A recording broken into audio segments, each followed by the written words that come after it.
Welcome, one and all, to the Defiant Takes Football Show. I'm Max Dean. You can find me on Twitter at @TheMaxDean, and we are back today to talk about the Wildcard Weekend. We're going to recap it, as always, with Nick Merriam and Kyron Samuels.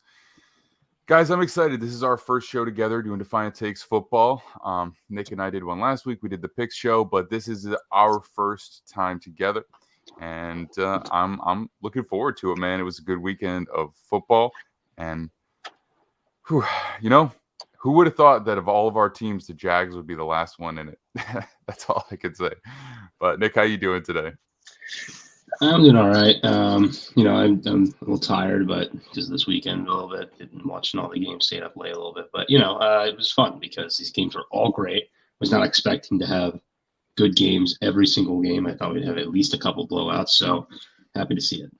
Yeah, I think just so I think you're talking through your headset instead of the mic, but yeah, that might be the case. Let me fix that. But all good. Kyron, how you doing today, man? I know you were the only one with stakes in the weekend that's here right now, at least. So, How are you feeling today? Feeling pretty good, though. I thought we had a really good weekend of football. And even as a Dolphins fan, I'm sure we'll get into it a little bit later, but I'm not as disappointed as you would probably think. I think we're in a really good spot, and yesterday showed that. Yeah, it's a tough out going into the game with the quarterback situation that you had. And to be honest, I mean, of all the games that I expected to be a blowout, the one we got wasn't it. You know what I mean? Like all the ones that I thought there would be a little bit more of a score gap, they weren't.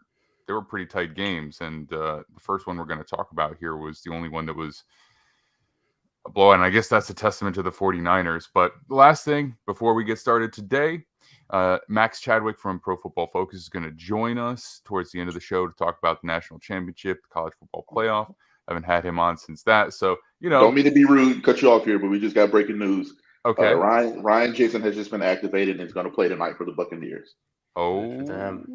Yeah. Cool. That's pretty big news, especially it is considering how good they looked the first time they played with Ryan Jensen, and we all know how good Ryan Jensen is. He's an All-Pro. Getting him back tonight, which there was rumblings about it, but they kept it really under wraps. So I heard about it last week, and we thought that there might be a possibility, but you didn't hear anything up until now. I mean, it's literally 10 o'clock on the Eastern Seaboard on Monday, right before you're going to play the game, and they're just now announcing it. So that's pretty crazy. Yeah. So I think it's a huge deal, and we'll preview that game a little bit more. We already picked it for the weekend, but that does change things a little bit. Although, considering the fact that I still think the Bucs are going to win, I thought they were going to win. It just helps. So say what you want about the college football playoff this year. Now, I know you have some thoughts, Kyron. I know you are heavily validated after the way that it all went down, but we haven't had Max on to talk about it. So That's going to be today at the end of the show. All right, let's get into it. Want to thank Noah Ashley, our producer, at No Ashtray Sports on Twitter. You can check him out there, taking care of everything for us. Now, first game that we are going to talk about is going to be the Seattle Seahawks at the San Francisco 49ers. Like I said, this was the only blowout of the weekend. And in this game, the Seahawks had essentially their full, assortment of players. They had everybody that's key for them. They had their offensive playmakers. They had Geno Smith, obviously their starting quarterback. They had their full defensive unit for the most part, obviously minus Jamal Adams. But man, the 49ers, they just were too much. Just waves and waves of plays, getting their guys in space, and I think offensively there were three players that stood out to me. Kind of a triplet situation. I know that their quarterback didn't necessarily make the difference, but again, based on where he was taken in the draft and how everything came to be, I thought he had an excellent game. But I think you got to take your hat off to Deebo Samuel and Christian McCaffrey. They just took over that game, and it was incredible to watch. Just breaking tackles, just making guys miss in space. It was pretty damn impressive. Nick, what were your thoughts on the 49ers so far?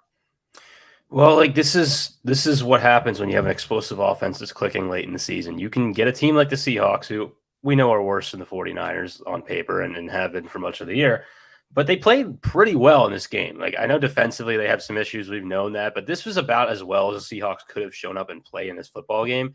And they had to lead at halftime. And just because Kyle Shanahan is just on his game, the Niners just scored them out of this one. Like they just kept throwing explosive plays on the table, and there's nothing Seattle could do. And at some point, Geno Smith, I love Geno Smith. I think he's had a really good year, but he's not really a guy that they maybe want in this type of game to drop back when you're losing by 14. The team knows you're throwing the ball, turns the ball over, and it spirals. This team has a chance to make teams melt down. And from the perspective of a Commanders fan, this game looked very similar to the game we played against them 3 weeks ago, where it was like close at halftime, and you can't keep up.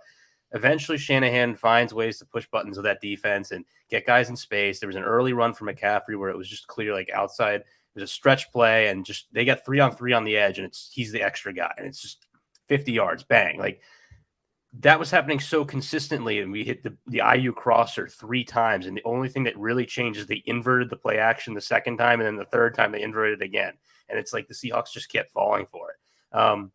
It is really unbelievable stuff that Kyle Shanahan is putting on tape right now. And, you have to give credit to the players, obviously, as well. They are all executing very well. These tools just give you so much at his disposal to work with. You have a hybrid type running back with McCaffrey, who, I've been banging the table. I think when he gets older and has taken a lot of hits, he's probably going to end up playing slot receiver to extend his career. Deebo Samuel, obviously a guy who can run out of the backfield. They got him healthy now. Ayuk, quietly also a guy who can play similar to Samuel. They don't use him like that as much. John Jennings continues to play better. George Kittle is this, HY hybrid tight end. They have so many tools to work with that can be used in basically any fashion whatsoever. The way this offense is designed is just, we have a fullback who can line up wide if we wanted to.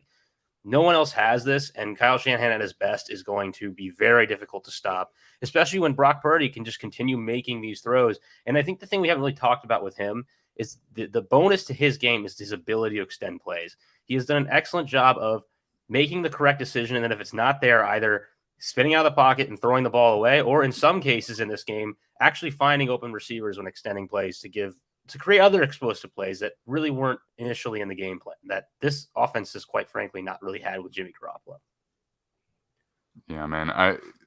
It's almost a tired point now, but it's still incredible when you look at what they've accumulated. I mean, their top receiver is also a running back. Their top running back is also a receiver. Their top tight end is also a receiver. Their top fullback is also a tight end. I mean, every single one of these players can generate a mismatch on any given play. All of them. Usually if you're lucky, you've got 1 or 2 guys like that you can move around and try and put in a challenging spot.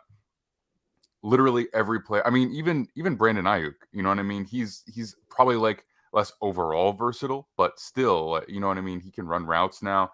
He can make guys miss in space. So whoever you end up getting a mismatch, there's always going to be somebody. And unless you have an elite defense, it's going to be tough. Kyron, when you were watching this, what was your main takeaway? I mean, did you feel this game escaping the Seahawks? Did you feel like they were still in it? So I'll talk about it in 2 halves, and I'm going to talk from the Seahawks perspective. I thought the first half was the half of missed opportunity. I think they came back and they made it a close game, but Brock Purdy put the ball in harm's way a couple times. The ball hit the DB's hand a couple times, could have had a couple picks, could have really changed the landscape of that game and just getting in Purdy's head a little bit. He's played very, very well, but even in the other games that he hasn't really turned the ball over, he's put the ball in harm's way, and guys really aren't capitalizing on these mistakes right now. So I think once the team does finally capitalize on those mistakes, I'll be interested to see how he responds. But I think that they missed a couple of those early, and that really kind of allowed for him to settle in. Because once you don't have those catastrophic plays, when you make those decisions that they aren't killing you, you can come back from them a lot easier. And I think that, of course, you have Christian McCaffrey in the run game, you have Deebo and all those guys. They just found a way to make it really easy and simple, and he got into a groove, and it was pretty much over from there. But that's my takeaway from the first half. I think they showed a lot of fight.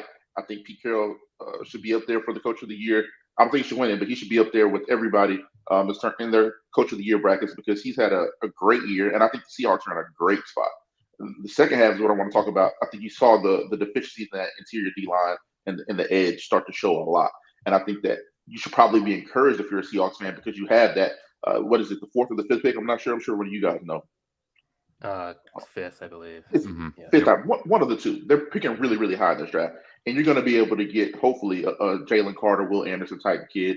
Maybe even if you feel strongly enough, you trade up a spot or two just to ensure that you get one of those guys. But I think you started to see those kind of deficiencies show for them, and if you feel good about it, because there's some good free agents out there. I don't know how their cap space situation is, but you're going to be able to get some quality football players, and you have a top 5 pick, and you're going to be able to get Will Anderson or Jalen Carter, hopefully, and kind of bolster that weakness on your team. So going forward, I think they're in a really good spot. I think you bring Geno Smith back another year.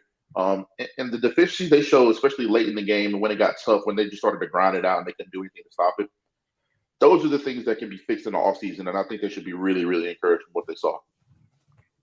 Yeah, the Seahawks are in a great spot, no doubt. They have a ton of cap space, over $40 million projected over the cap, projected available space by overthecap.com, I should say. And although they do need to sign Geno Smith, based on the way that they will probably have to franchise tag him, maybe, I should say maybe.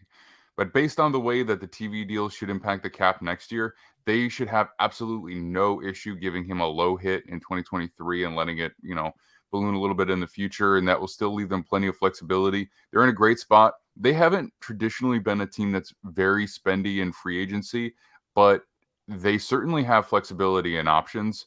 And of course, they have a really nice assortment of draft picks as well.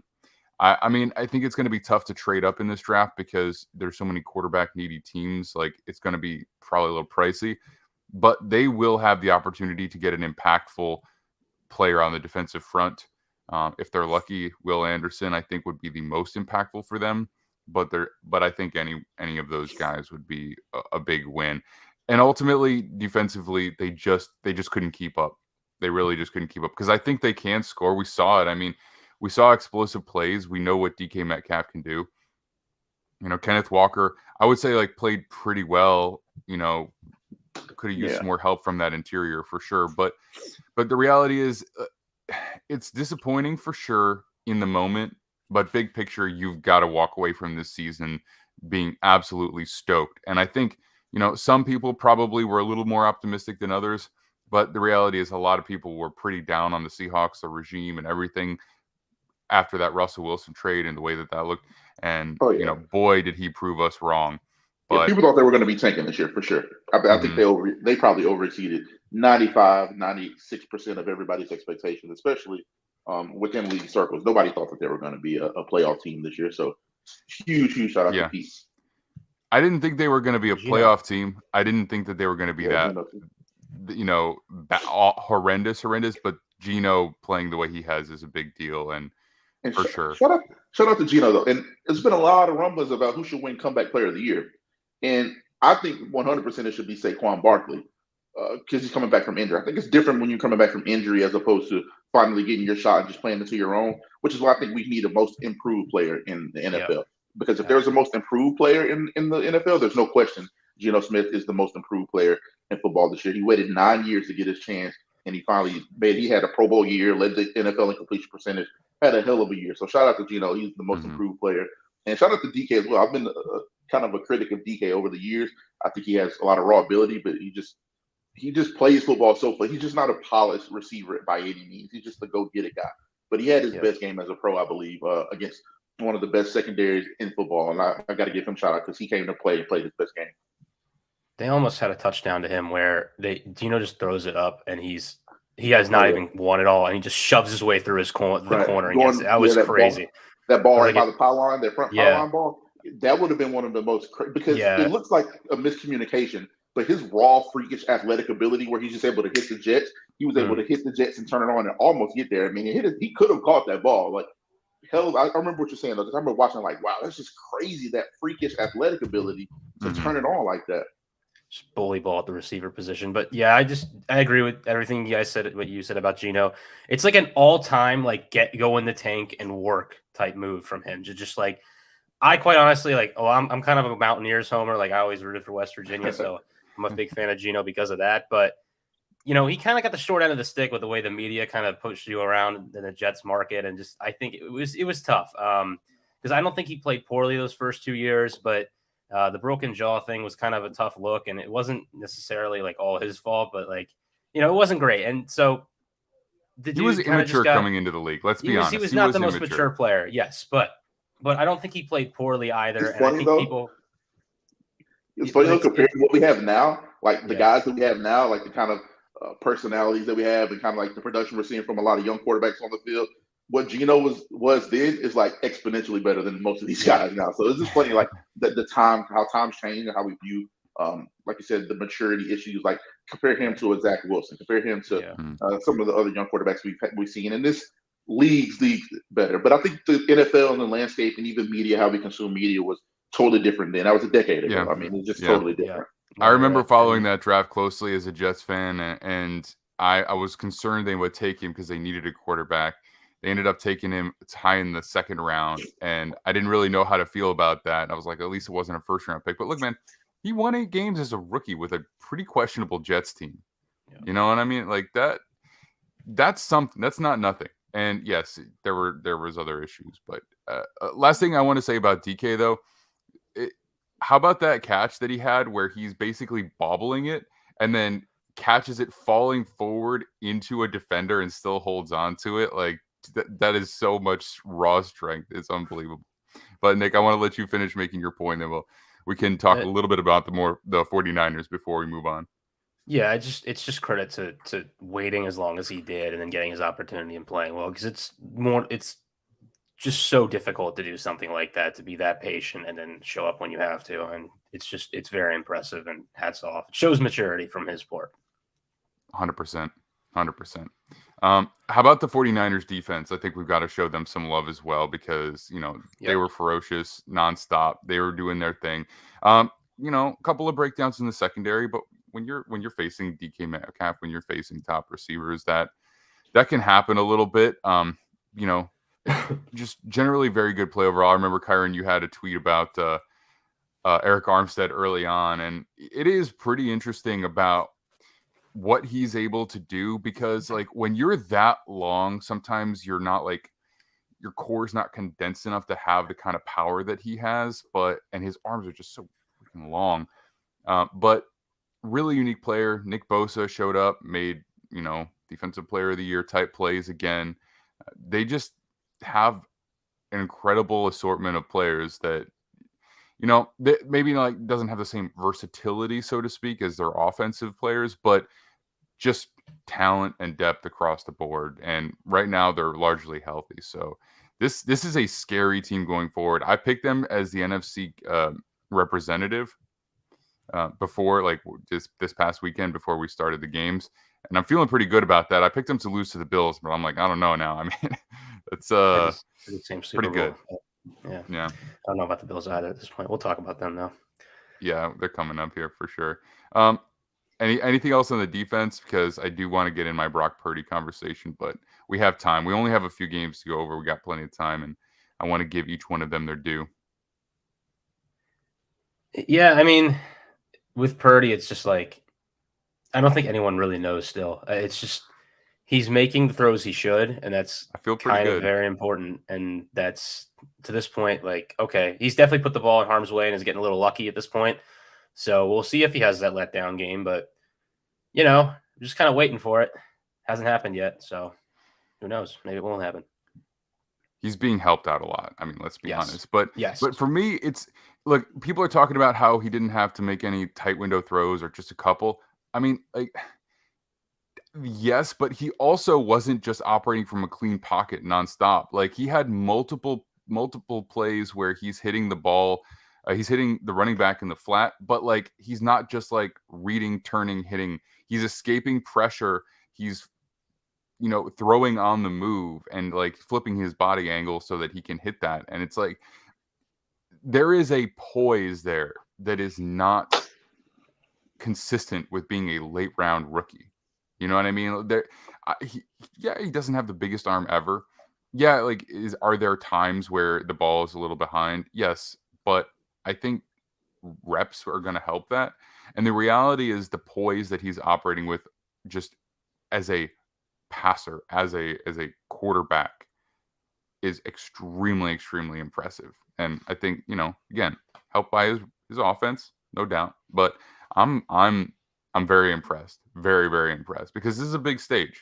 I mean, he's coming from Iowa State, and there is a big difference between being starting quarterback for the San Francisco 49ers in a playoff game and playing quarterback at Iowa State, where they run the ball like whatever, 90, not 90, but like when they run the heck out of the ball, it's, I don't know. That's my take. Kyron, Brock Purdy, what do you think? I think that he's doing his job, and it's simple as that. And that's all you can ask for him. And I think that that's all that he can realistically expect to do, especially with his skill set. Like, I think I'm able to separate the media storm, the feel-good story that it is, from the actual product on the field. I think the media storm and, like, people are so excited because of the things that you just said. He is Mr. Irrelevant. He was the last pick in the draft. He's a seventh-round quarterback. He's the third stringer. Like, he's not supposed to be playing as well as he is. But when you really look at it, you break it down, what's happening. He has some of the easiest, well, not some of them, statistically the easiest throws to make in the league, and he's making them. That doesn't take anything away from him, in my opinion. I think that he's doing his job, and like you said, Nick said earlier, his ability to break out of the pocket and kind of extend plays and keep it going, that's like raw ability that people really didn't expect him to have. I mean, you have to give him credit for that. I think it's funny because he's getting away with it right now, but a lot of the times when he's breaking out of the pocket, he's doing these things, keeping extended plays, keeping it going, are some of his like worst throws. But it's just he's putting the ball, like, you remember the ball up the seam where they ran the play to Juwan Jennings and they scored that touchdown. Yeah, really it was a bad ball. Yeah, but his ability to extend the plays and just get it out in just enough time. I mean, you have to give him more credit. He got it out in just enough time. Will that work against better defenses? Will that work against an Eagles team or potentially a Cowboys team or whoever they play going forward? Probably not. But for now, I think he's doing his job, and I think he deserves a lot of credit. I also think that like the media storm should like really, really like die down a little bit because they're setting him up for failure. Yep. I mean, because the first time he throws a pick, everybody's going to call him trash. Everybody's going to say we knew this was happening. They're just going to pile on the kid way too much, and I think that it's because of the storm that they are creating. The Brady graphics, they're showing his like winning percentages. He's played 6 games, and they're comparing him like Tom Brady and Joe Montana. Like the graphics before the game and like even going through the game, it was just ridiculous because I don't think that that's fair to Brock Purdy, because the first mistake he makes, the first time he puts the ball in harm's way and it gets picked off, or let's say he fumbles trying to do too much and getting out of the pocket and somebody sack strips him and fumbles, they're going to pile on him exponentially. It's just, I think we should be more realistic about what's happening right now and be appreciative for how he's overachieving to a sense, and be realistic and not put those unfair expectations on him. That's my Brock Purdy stance. I think that people should be able to like balance the two out because it is a great feel-good story. And my opinion is go ahead, Nick. I think it's annoying about the Mr. Irrelevant thing because like I don't think anyone thought that this guy was a worse prospect than Chris Oladekunle, who I don't even know if he's on the Steelers practice squad anymore, but got drafted before him. Like I had a 5th round grade on Brock Purdy. This draft for quarterbacks, normally the market of the draft where guys get picked like really determines where you are. But it was very clear this year that teams were just afraid to initially select quarterbacks, and guys that had like 2nd round grades fell to the 3rd, and guys with 3rd fell to the 4th. This guy was not like he was like a pretty 4-year starter at a program that overachieved in Iowa State, and was a guy at times before he kind of had this late fall off in his college career. People were like, he could be a 1st round pick. So look, it's not the most. This isn't the most like craziest wild card thing in my opinion that he's able to operate a West Coast offense. He played it kind of in college. Yeah, like it's a good fit for him, and he was always a decent player in college. And it's good that he's in the spot and he's playing well, but it's not like this guy was, off the street and Joe Schmo and he's played basketball his whole career and just picked up a football for the first time. Like, give the kid some credit for what he did in college as well. I think it's just it's because people in the media didn't know who he was. That's what it generally is. It's like the draft community knows. Like, I know who this kid is. I watched him for 3 years in college. He destroyed my Mountaineers one year when Will Greer was trying to go to the playoff. Like, he's a decent football player. Like, if he was 6'3", he'd be selected in the first 2 rounds. Like, he's 6'1", he's a little undersized. He doesn't have the biggest arm, but if he had better physical traits, his production in college would have warranted a top 2 round draft pick. I mean, he played very well. They won if I'm not mistaken, they won a Fiesta Bowl during the COVID year. I mean, he was very notable in college. If you follow college football, you knew who even Brock in his Purdy last year, 71.7 completion percentage. and over 3,000 yards, better than a 2-to-1 touchdown interception ratio. So if that's a fall off, you know what I mean? Like it's not like he it's not like it was horrible, but like I 100% agree with you, Kyron. It's really more about expectation, and regardless of where he came in or what your expectation was, 5th round versus 7th round, whatever the grade was, it as a rookie, I still think it's an impressive feat what he's doing. I think that's the biggest point that I want to get across. Versus expectation to what he has done has been fun, cool, awesome for him, and overall impressive. I don't think that should dramatically change what our expectations are for him in the future. I don't think the standard should suddenly become elite quarterback, because that's not what I'm saying at all. But I'm enjoying it, and I think maybe next week when we do the pick'ems, I'm gonna bring a clip of me talking about him in the preseason, because I have receipts on that from the podcast. But all right, we're about a half hour in, and we've only talked about one game so far. So let's hit another one here. What's next? Okay, so maybe I don't know. Maybe this. I don't know. Was it the game of the weekend? I don't know, but it was big time. The Jacksonville Jaguars and the Los Angeles Chargers. I mean, Kyron, you know, you've had you have your own receipts for sure. College football playoff one, and then the Los Angeles Chargers another. This was a pretty epic collapse by the Chargers. You know, you've got to give props to the Jaguars. I think the experience with the coaching staff, the experience in big games with Trevor Lawrence, that all came into play. I think it was all impactful and relevant, but I don't think we can get there without addressing the elephant in the room. And this was an all-time meltdown by a team that went all in on the offseason, had a disappointing season, came back to get into the playoffs against some lesser competition, and then fell apart with a massive lead. Kyron, I'm going to give you the floor first on this one, because you've been banging the table against Brandon Staley and this coaching staff for a while. So, you know, take your victory lap. I know you got friends on the team, so I know you don't want to trash the team too hard, but I'm sure you got some stuff to say. I'm going to trash them. They suck. Like, come on, what was that? Like, I think the biggest thing I took away from that, though, is that the lack of balance from that team is just astounding. Like, you have a 27-7 lead at halftime, and you only run the ball 7 times in the second half. I mean, they just couldn't do it. Austin Eckler had 0 yards. You have to run the ball more than 7 times. I mean, it's the same thing. We'll talk about the Bills in a second, but I think there's a huge difference between inability and reluctance. They just won't even try it. 7 attempts over 2 quarters is just not even really attempting to do anything. It's just, I don't understand it. And then I know that they had some offensive line issues. Jamari Salyer went down with the injury. That was pretty big, right? Yeah. But he came back in. He rotated in a couple series, and he was able to give it a go a couple more times. Like, and it doesn't really matter who's in there. You should be able to run the ball and get 3 yards a pop.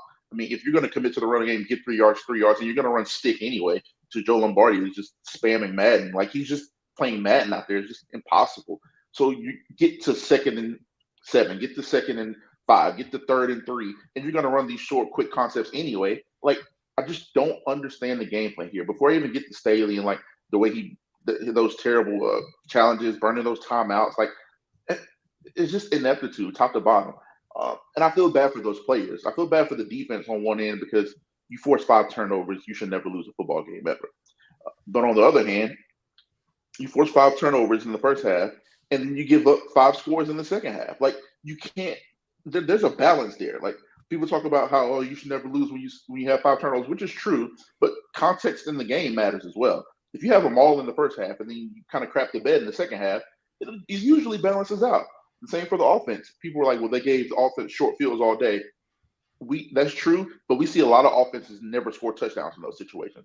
The Buccaneers, for instance, they get the ball in plus territory a lot and can't seem to finish drives in the red zone. They're not very efficient in finishing drives in the red zone. So it could have been a 16-0 game or 16-7 game at halftime instead of a 27-7 game at halftime. But the offense was finishing drives. They were scoring touchdowns. They were putting the ball in the end zone. The second half, you scored 3 points. I think that the missed field goal definitely needs to get highlighted, because if they hit that field goal, the game's probably over there. So the special teams played their part in this as well. I just don't like how I'm seeing everybody just crap on the offense and say that the defense gets a pass because they forced 5 turnovers. No, we need to be nuanced. We need to add context here. They had a great half of football, and then they had an equally terrible half of football in the second half. So they deserve a lot of the blame as well. But at every level, I think that you have to make changes here. I don't think Staley should be back, but he probably will be.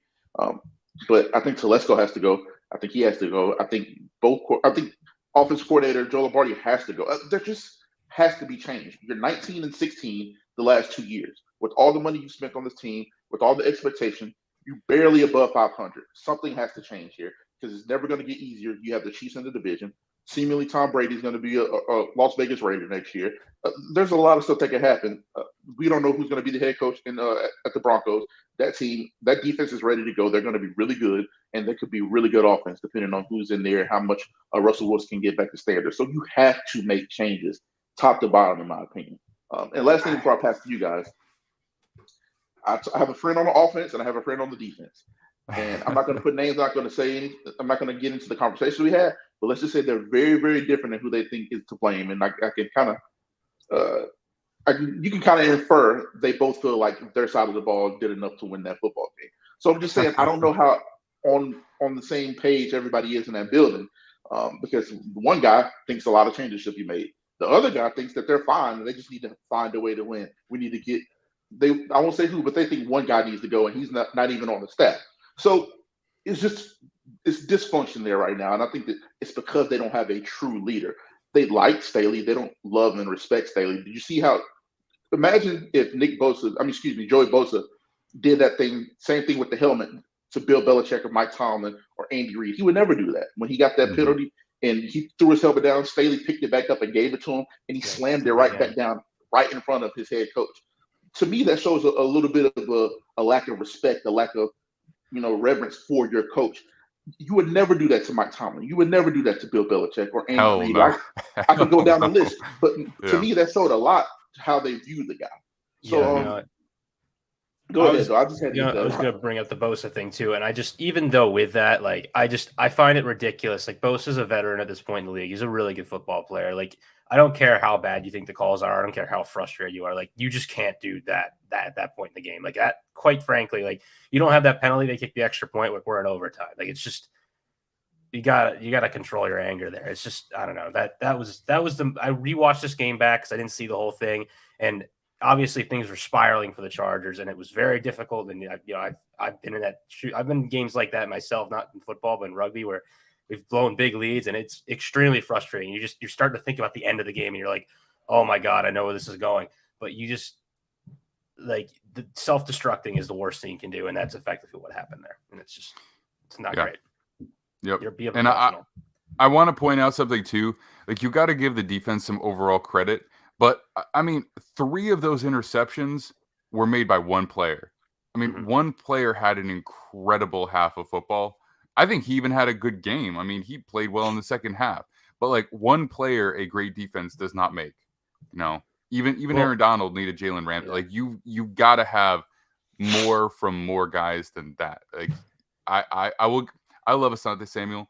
I think as soon as he came in as a rookie, I was like, this is going to be one of the top corners for a while.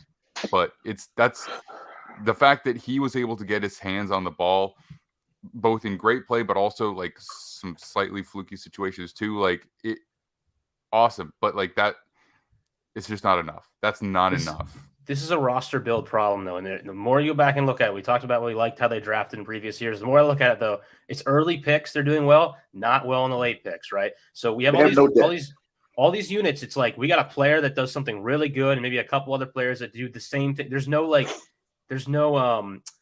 do you call it?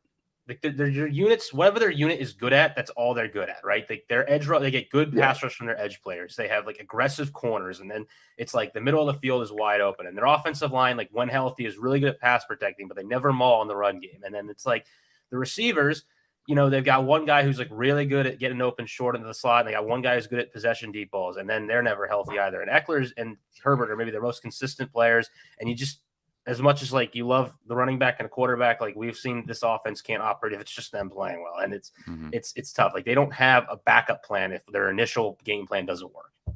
Yeah, I think you cannot go into the modern NFL season without players who can generate explosive plays based on traits alone.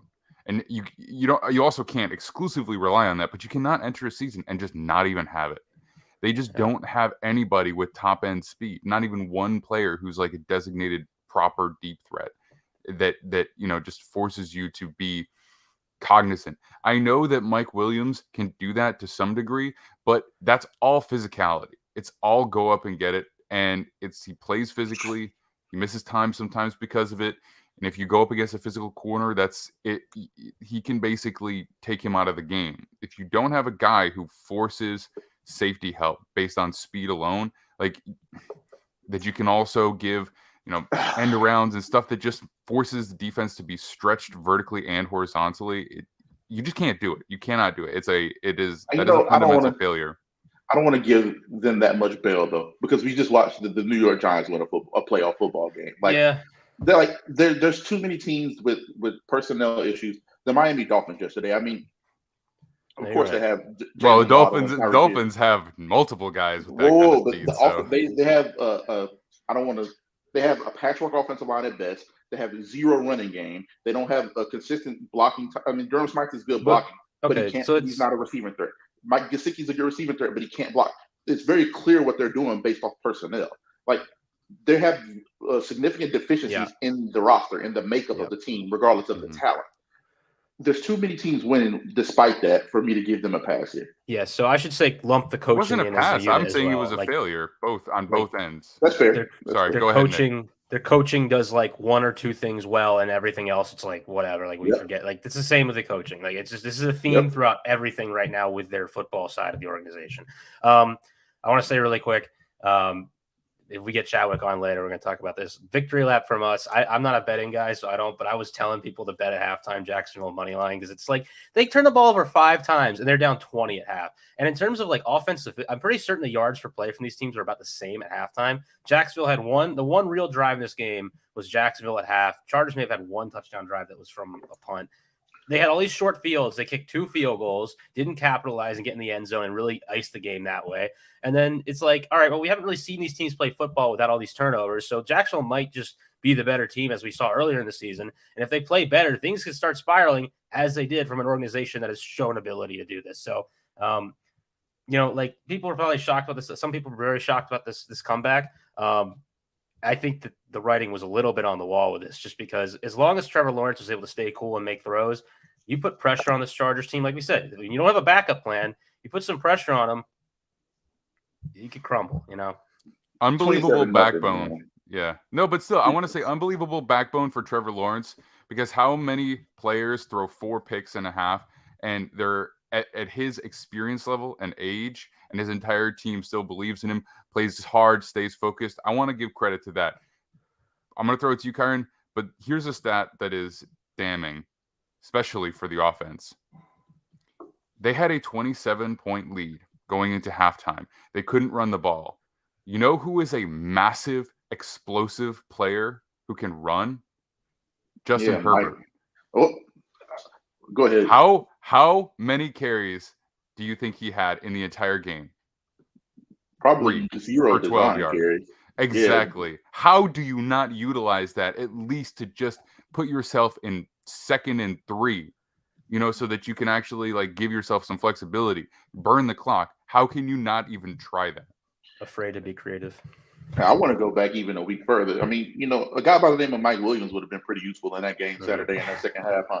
Maybe if you had him out of the game and not in the game in the third quarter, he'll probably be on the field and it'll probably be a different football game.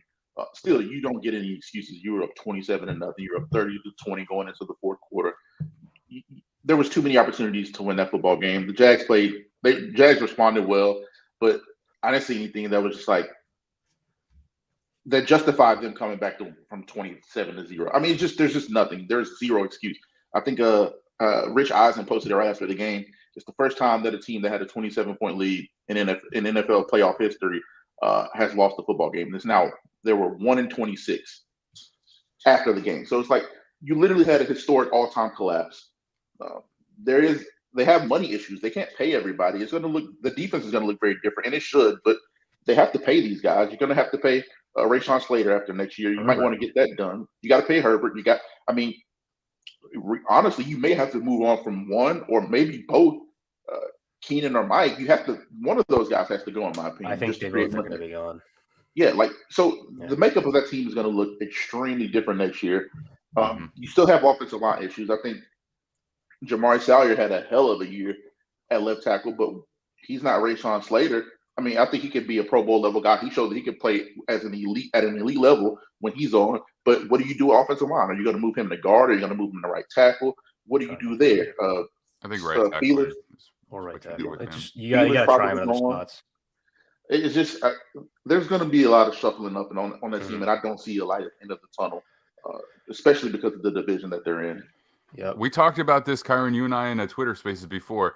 I told you, man, they shot their shot this year because this is not how they normally spend, going out and getting expensive players, like doubling down on Mike Williams. That's the guy they normally would have let walk. Going to trade for a guy like Khalil Mack, that's not normally how they operate. And they spent on Derwin James too, so they are going to look different.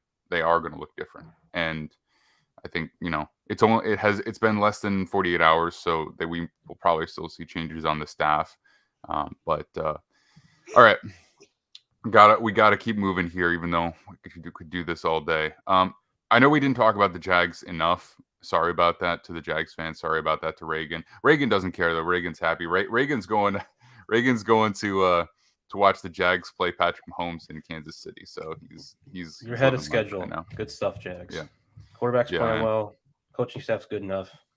Cool. Go with it. All right. First game of the day on Sunday. I guess that would have been the Buffalo Bills and the Miami Dolphins. So, you know what? 18-45 doesn't look good. I'm going to say that right now. But the reality is, I don't want to crap on him too hard because I think that he came in and he didn't play as well as Brock Purdy, but offensive line was not really good in this game. Teron Armstead is clearly not all the way there right now. And even though he has explosive players, just running around and waiting for those guys to be open deep is not necessarily his forte either. He doesn't have the timing, the rhythm, the accuracy that Tua had. So the stat line doesn't look good, but I just don't want to come down too hard on Skylar Thompson. I thought, again, based on expectation, I don't really think he overall disappointed. Kyron, this is your team. You said before the show that you're not as upset as maybe some Dolphins fans are. You kind of know where they are with everything. Raheem Mostert in there as well. But another team that couldn't necessarily run the ball. I'm not sure truly how much of a difference Mostert would have made. But I'm just going to throw it to you. You know what I mean? I'm kind of beating around the bush here, so just take it away. Well, first and foremost, I think this just showed how evenly matched these two teams are. We've seen them play 3 times this year. And, the first one was a win by the Dolphins last second. The second one was a win by the Bills last second. This was a last second win by the Bills with a really good – you had 7 starters out, especially on the back end. I think the injuries on the back end kind of reared its head more than the offensive injuries did because the Bills scored off of explosive plays. They took the field off of explosive plays. If they were able to kind of have a little more trust in the back end, maybe you don't. And I don't want to give Josh Boyer any passes. I think he had a terrible game plan yesterday. But if you were able to trust your guys on the back end more, maybe you don't have to send as many zero blitzes. Maybe you don't have to do as many pressures and try to get to Josh Allen that way. Maybe you could trust your guys to get back a little bit. I'm not going to give him a pass at all because you have to adjust at some point. Once it's not working, you have to, figure it out. And I think he did the second half, but it was just too late. Looking at him defensively, the Chubb signing is a little he had that 1 sack strip, and I think that he had a hell of a second half. But watching him rush that first 2.5 quarters, it was just like those guys have to get home more. Those guys have to get home more, especially when you have a struggling secondary and your coach is leaving them out to dry. It's just there was no continuity there, and they still find a way to respond, man. It's just I feel really good about where they stand. I feel really good about if Tua was playing in that game, how the game would have gone. And it just shows, like, I mean, one time they called it a fluke. The second matchup, they were like, okay, maybe the Dolphins are decent. But a third time with the third string quarterback, half the offensive line gone, half the secondary gone, there is no debating it. Like, they are a really good team. They match up really, really well. And I think going forward, as long as Tua is there and he's healthy, depending on quarterback, you never know what can happen with that situation. He could be gone this year. We really don't know. He could end up retiring. There's no guarantees there. But if the core of that team is healthy going forward, I feel really, really good about where the Dolphins stand right now. And I think the biggest thing I took away from yesterday was that as good as Mike McDaniel was for 95% of that game, he still has a little bit of ways to go as far as his game management skills and his decision making. I know he said that they told him he had a first down on the fourth down where they ended up getting the clock reset twice and they still come out late. He was told that there was a first down, but there wasn't. So he was just expecting, he was trying to bleed clock and get the calls in a little bit later. I don't know how that situation worked out, but he has a little bit ways to go. That was my biggest takeaway from the game, is that Mike McDaniel is good enough to get it done, and he has a little bit of room to go. And at full health, or not even full health, just with their quarterback, I feel really good about where the Dolphins are in the organization and going forward. Yeah, and and the risk with Mike McDaniel as a hires, the guy's 39, he's been an offensive assistant, and it's like this is like his first like real big job, and we got to see what the growing pains look like. And for what it's worth, I think his first year went about as good as anyone could have hoped. Yeah, maybe he'd have done a little bit better yesterday, but I think it was ridiculous that we heard those rumors about him potentially getting fired if they lost this game. Yeah, that was silly. They have the 5th ranked offense in the NFL with 0 running game, and they play with a second and third string quarterback for a quarter of the games this year. So, like, if the production is undeniable. Yeah, no, that would have been insane. I don't love the way that they've invested in the team in certain places. Like, I was not high on the Bradley Chubb trade. Timing wise, I mean, I just think that there are other ways to get the production that he brings, and that the midseason move felt a little bit desperate. Now that you've invested in that, you don't really have a choice. You paid him. It would have been really nice to have that first round pick to spend on an offensive lineman. I would say, you could probably get a starting offensive lineman late in the first. And, I mean, at this point, maybe it would be the 31st overall pick, but still, you can find a good guard at 31 more than likely. So I'm hesitant on that. I wouldn't mind if they made a reshuffle in the personnel department. Definitely like Mike McDaniel. Wouldn't be upset if they made a change of defensive coaching as well. I think everybody's back next year more than likely at this point. And they probably just try and adjust the roster a little bit. But, they just weren't quite all there. As far as the Bills go, I'm feeling pretty vindicated. I've been saying it all year. Everybody's been calling me like a hater, but I'm like, the signs are there. Like, they've been there, especially with the offense and how the offense runs. Well, look, I think this is Brett Favre. I mean, this is Brett Favre who can run like a locomotive. Like, there's always going to be a lot of turnovers with Josh Allen.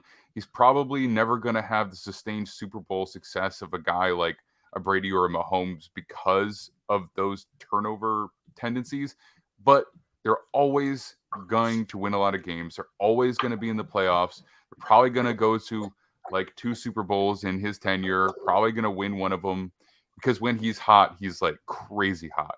And if he has a game where he doesn't turn the ball over, he can throw for 450 yards and 4 touchdowns. So and this was like not his best game. Still averaged 9 yards a throw and threw for 350, and they scored 34 points. And I know the Dolphins defense is like not maybe world beaters, but it's like, this is what they do is he runs around, and they have Stephon Diggs, they have Gabe Davis, and they might be getting a lot of 3 and outs, but first of all, they're running the ball better than they have all year. So they're able to ice games in the end, which is something they haven't really been able to do prior. But if you can just like find these chunk plays, and I wouldn't even say it's find it, like you kind of expect it with this offense, with the guys they have in terms of personnel. Like, I don't know. It might not work against Kansas City, but it's going to work against a lot of teams, the turnover, like there's a reason Dolphins were in this game because of the turnovers, right? And credit to Miami for strip sack was a big play, and, hustling on a couple punts, trying to make some plays there, and, getting some returns on those interceptions. But, if you could find a way to dial it back a little bit with Josh Allen, just take some of those shorter throws, they're in a really good spot. It's just he's kind of gone a little AWOL right now and just like doing whatever he wants to, you know. A lot of that's on coaching to me, like because this isn't an outlier. This is who he's been his entire career. I think even the 2 games in the playoffs last year where he just went nuclear kind of skew people's vision of what he actually is. And then when he came back this year having the same turnover issues, the people were like kind of taken aback, like, oh, what is this? Like, no, this is who he is. And at some point, like you said, you have to lean on the run game. You have a 17-point lead and you're still dropping back, going 5 steps, 7 steps. Like, I understand this. They live and die by the explosives, but Devin Singletary is averaging 4.6 yards per carry. James Cook is averaging 5.7 yards per carry over the course of the season. They're really, really good running the football when they just commit to it. At some point, you just have to lean on that and take the pressure off of your quarterback, or just take the responsibility out of his hands because he can't help himself. You have to do that at some point as an offense. Because I do think there's something to be said for mixing it up with the pass and run just to take it a little off your run game. But I do think what they can do then is get your quarterback on the move, like stretch the defense that way. You don't have to throw it downfield. Like run some RPOs, run him on sweeps. Like that's how you give the run game a little more impact up the middle instead of just like what you said, like 7-step drops. Let's throw it up, you know. And a lot of that is do that. Josh Allen. Like some of the stuff, like the designs are very apparent. They're trying to go short. He's just going rogue and like I'm Josh Allen. These are my physical gifts. I can make a play. So I don't want to crap on the coach staff too much. I think Ken Dorsey's done a pretty good job, especially like you said over the last 6-7 games of the year of balancing that offense out. But God, you got to help them out and just take the reads away, take the ability away, and just pound the rock sometimes, especially against a team like the Dolphins where they don't have a lot of depth up front. You can wear on them, even against Kansas City Chiefs or the Bills. Excuse me, the Bengals that they're going to play this coming up week. The Bengals don't have a lot of depth on the defensive line. If you can start to wear them down and kind of shorten the games a little bit and keep offense off the field, specifically with the quarterback running, as we saw this week, like. Run the ball with your quarterback too. Like just you're 3 games from the Super Bowl. Like if you're worried about getting your quarterback hurt, like come on, man. What are we doing? Don't play scared. Yeah. No, I feel you. I mean, and also I will say this, that I think that he had one pick that was, basically deflection off Cole Beasley. And like, yeah, he was kind of covered, but in the past, Cole Beasley, he's pretty good at that role. Like, hitting the outbreaker, just turning back in the ball, or I forget if it was like a quick comeback or whatever. But like, but he looks small. Cole Beasley looked really small. I haven't really paid attention to him. He looks skinny, like he's compared to even what he used to. So maybe it's just because he was wearing a loose shirt, but like probably being aware of that, that's you don't want to feed Cole Beasley in tight coverage the way that he looks right now after being out of the league for a while. That's just, it's the same thing with Mahomes. Mahomes struggles. I know people like to give him a pass because he's already got a Super Bowl and he has MVPs and whatnot, but Mahomes does the same thing. He forces balls where he shouldn't. The guys that have those crazy physical tools and those abilities to kind of make freak plays happen, they do stuff like that. They put the ball in harm's way a lot. I mean, they're both towards the top of the NFL in interceptions right now. I think Josh Allen actually leads the league in interceptions now. It's just you have to know how to dial it back. And I think Eric Bieniemy, Andy Reid, their staff has done a really good job of kind of exploiting the intermediate passing game this year. Like Juju's basically an H-back / tight end. Like they've done a lot of really good things, just making it a little easier for Patrick Mahomes and getting the ball out of his hands a little faster. So I think that's what they should do. I think, and I said this earlier in the season, people kill me for it, but I think the sweet spot for Josh Allen is like 25 to 30 passing attempts. The same with like Dak and Dallas. I think they should be throwing the ball about the same amount of times because of their ability and their skill and the weapons that they have. You don't have to drop back 40, 35 times a game to have success in the passing game. And you have a nice running game that you can lean on. You have 2 backs. I think 25 to 30 passing attempts is the sweet spot for those guys. Mm-hmm. Yeah, they could use a more impactful back. Devin Singletary is like a solid player, but I think they could use somebody who could really threaten you at the position as well. Last year, a lot of people talked about Breece Hall going to them.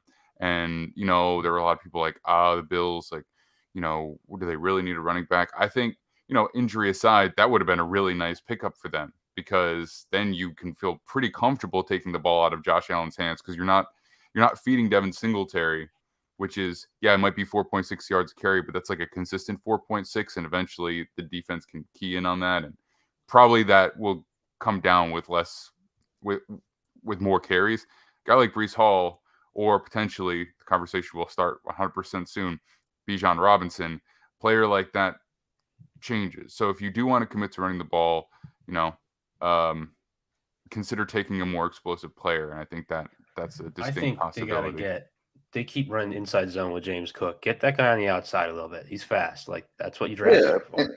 And he's averaging 5.7 over the season just off of that. Like, they have the backs. I don't think that like, look at the Patriots over the course of the years. Name one like really explosive back that they had. Like, they were winning Super Bowls with what's the kid's name? I mean, I don't even remember the kid's name, which probably says a lot. Force trauma.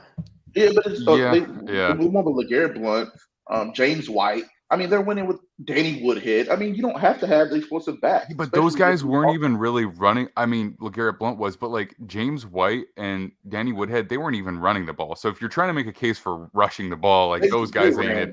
They ran the ball, man. But I'm saying you don't have to. You can delegate. It doesn't have to be one guy. You're saying like get one guy. I'm saying that you can win Super Bowls with running back by committee, and that's what we've seen it in the past a ton. So I think 4.6 from one guy, 5.7 from the other guy, especially when they have different skill sets, it's more than enough to get the job done. Like, I think they need to invest in the offensive line then, because the offensive line is probably the weak point of their entire offense. And so the interior, if you want to run a ball more effectively and consistently and create explosive plays without investing in the running back, then you got to do more on the offensive line. Right now, they're relying on Josh Allen to make them right in a lot of ways with that group. And I don't think they're a bad group, but they're definitely not a strength. They're not. They're probably 6 to 10 as far as offensive line goes. Like, I had them as my 8th offensive line. I did my list last week. They're not. They get way too much crap. I don't understand. Like, and I don't think you guys are just crapping on them right there. But a lot of the league thinks they're just, or people that talk about football, NFL, Twitter, I think their group is bad. They're not bad by any stretch of the imagination. Especially a lot of those sacks from Josh Allen are out of the pocket where he's scrambling, extending plays, and he's getting 8 or 7 seconds to throw the ball and not getting the ball out. They're really, really good, in my opinion. Like, they get way too much crap. I think they can upgrade for sure on the interior of the offensive line, but so can most offensive lines in the NFL. I don't think that there's a group outside of the Chiefs and the Eagles and maybe the Lions now that are like really good across the board. So I think they get way too much crap. Well, they just don't have one elite player. I mean, Deion Dawkins is good. Mitch Morse is good. Roger Saffold's been around forever. Spencer Brown. They're not a unit you worry about, but I don't think this is a team. This is a O-line you show up with and you're like, we're going to run the ball 30 straight times. They're just going to bully this team. Like, my only issue, and I'm only saying this because it's like, I saw Austin Gale tweet out yesterday that Gabe Davis is holding Josh Allen back. And I'm like, do people hear what they're saying? Like, people are trying to create perfect situations for the quarterbacks that they like. Like, if we're talking about enough to win a Super Bowl, enough to win against really good elite teams, the Bills have more than enough. We're talking about creating the perfect situation for these guys. And I just, for the love of me, I don't understand it. You have a top 10 to 12 offensive line. You have a top 5 or 6 wide receiver room. They're really, really good. If you talk top to bottom, you have your wide receiver 1, clear wide receiver 2. You have a short yardage guy, an auxiliary guy, like Cole Beasley, Isaiah McKenzie when he's healthy. Then you have Dawson Knox.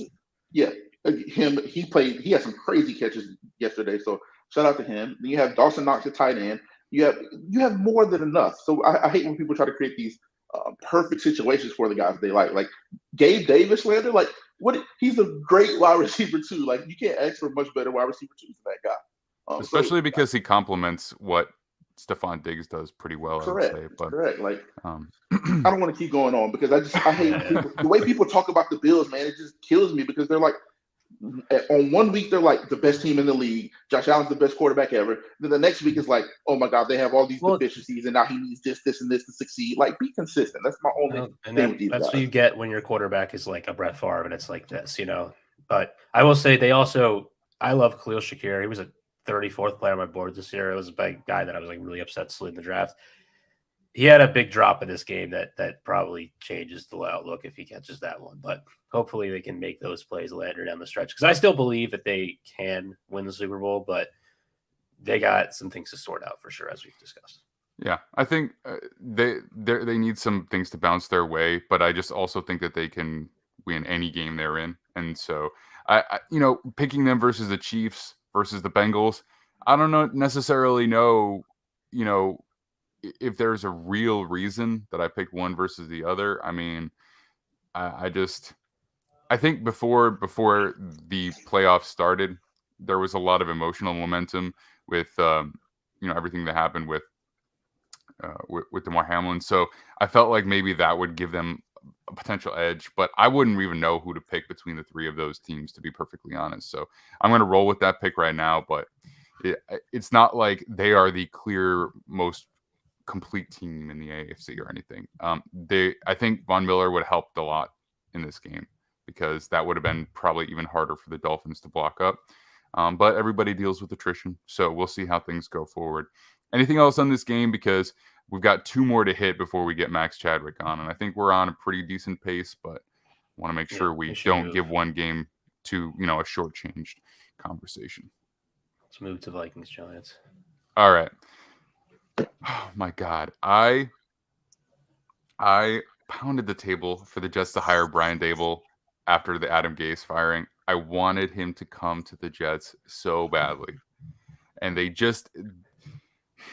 nobody hired him because they were, I think, in the AFC Championship game that year, and nobody wanted to wait. And it's just I'm happy with Robert Saleh. I really am. But there was a reason that I wanted Brian Daboll more than anything. And I in division, I watched a lot of Bills games. I'm from the general Buffalo area. I've watched a lot of Bills games since he's been there. And I was extremely impressed, especially because he was the primary offensive voice on the staff. And he's done more than I even thought he would have, despite wanting him as much as I did. And props to Saquon, props to Daniel Jones, props to Wink Martindale in the defense. But man, how can you not just look at this season and just be wildly impressed? I mean, we've been talking about for literally 2 or 3 months, coach of the year. And I don't know how they look going into face Philadelphia. They match up really well, in my opinion. They match up well, yeah, but it's it's still because the Eagles are such a complete team. I mean, the Eagles are the favorite. I don't want to make that, but I'm saying I want to step back from that and just to say that I'm not picking them to go to the Super Bowl or anything right now, but just expectations versus outcome. All the props to that coaching staff, all the props to the way he put together the coaching staff and how he's handled the entire season. He's a fun coach. You didn't get as much of it on the sideline when he was just a coordinator, but you really get his whole personality now. And man, I just looked at his resume and then what he was doing on the field with the Bills, and I was like, this is the guy. And sometimes I hate being right.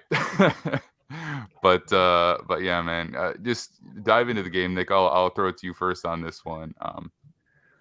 So something I hadn't really thought of with Daniel Jones, I think is really interesting. We used to have a kid who played fly half, which is a very important offensive position. And the guy kicks a lot. It's one of your main, you're almost quarterback in rugby, who was, I believe, 6'4", 190, really skinny kid, but he can move and he was pretty elusive. When guys are tall like that and they can move, there's almost an illusion to how fast they're moving. And I think Daniel Jones has that. I think it's legitimately difficult for players to take angles on him just because it's weird how fast he moves with his body type. And I've convinced myself of this finally because it's just, I don't know, it's just weird watching this guy run. You're is he going to make that run? And it's yeah, he is. He's just that fast. And they have really leaned into it. He was the leading rusher in terms of carries in this game and yardage, 17 carries, 78 yards, 4.6 average. And it really opened up the game. They only gave Barkley 9 carries, and he had a huge game for them, really impacted the game, which just goes to show, if you want to lean into your quarterback and spread the game out on the ground, you can still get big impacts from your really good running backs. So, hey, Bills, figure it out. But Daniel Jones is just playing really, really well. This team is interesting to me just because I think they're playing their best football at the right time. And I think even just the offensive line, I think has some pass pro issues, but they're leaning into the run game and that they're working there. The defense has really been boosted by Kayvon Thibodeau getting a little bit healthier on the back end. And then the receiving core, people say this receiving core is really bad. Look, I don't think it's good, but they have found some dudes. And I think we kind of forget how good some of these guys are because of maybe how bad the coaching's been here for so many years. But Darius Slayton has always been a solid receiver. He's not excellent, but he's a really good 3 and an okay 2. And this kid, Isaiah Hodgins, has stepped in to get him over from the Bills. Daboll probably knew about him, and he's playing a pretty good 2 as well. And, Richie James has had his moments this year. He got kind of, people kind of lit him up for those fumbles against Seattle, but he's honestly had a pretty good season. They're using Barkley in the passing game. They line him up as a receiver. They're not talent devoid anymore. Looking at this, like, I don't think this is not a Super Bowl roster. You don't have a Super Bowl quarterback, but when you have a baseline of like, hey, like these guys can play, and then the coaching that they have and the creativity on offense and the willingness on defense to kind of buy into this blitz happy, like, and not this week, obviously they sat back a lot because of how they play the Vikings, but allowing guys like Kayvon to like make big plays when it matters, they have a chance against most teams. And as a Washington fan who like is a rival and just like is very scared of what this team can do, because I've seen this now with the Giants a couple times. They show up, they just like they rush the quarterback, they don't make mistakes on offense, and they can shock some people. Like I don't know, man. It's interesting to me. This is like the script for them, right? This is what they've done. Yeah. I mean, I think one of the main reasons that their receiver core was underrated, so to speak, is primarily just because of how bad Kenny Golladay was versus what he got paid. Because the reality is, if you look at those guys, like him aside, they're all fine players. They've all had statistical production, aside from Hodgins, who hadn't really played that much. But, I think the year that Saquon Barkley is having, he really makes that all work, because I think you put this team out there without a player like him. Like, who do we want to substitute in? Let's just say it's even another good running back. Like, say it's Kareem Hunt. He's a starting runner for this team. It's very different. It's very different. They're probably not in the playoffs. We're probably still feeling good about the team overall, but I think we still need to make that like the start and finish of this offense. Do you agree with that, Kyron? Yeah, I mean, Saquon, and just I want to give a lot of credit to the scheme as well. They move guys around so well, like multiple formations, the motions that they use. Everything is built off of each other. I mean, the runs are built. I mean, the play action is built off of the runs they gave you, 2 drives ago. Like, everything is just connected in such a good way here. And I think that the offensive line deserves a ton of credit to. I don't think they had struggled on pass pro per se. I think that teams have figured out that, or not figured out. They just watch film and they see that Evan Neal is still figuring it out, and they're overloading the right side. They're overloading that side of the ball. So they put Zadarius Smith and they put Danielle Hunter on the same side yesterday. I mean, it's just smart football because the interior isn't great, but if you can get mismatches on there, you can run games out there. You can get them thinking, especially a guy like Evan Neal, who's very stout. He's very strong. But the more you can get them thinking and get them hesitant, you can kind of work your games and work your moves on them, and it works a little bit. But for the most part, they were really, really stout in pass protection yesterday. I think that they were really, really solid in the run game as well. And I want to give the receivers credit for blocking on the edge. Those receivers out there were blocking their ass off yesterday, and you don't see that a ton, even in professional football. The effort that those guys are playing with is a reflection of the head coach. I want to give Wink Martindale a lot of credit for not just spamming blitzes yesterday, even though I love it because it works. But he was really patient, especially the first quarter, two and a half quarters-ish. He didn't really start dialing up the pressure until late in the game. And you saw that fourth quarter, they really had no answer for the Vikings. And I just want to give them all the credit in the world. I've been beating the Dable horn all season. I'm really, really excited about it.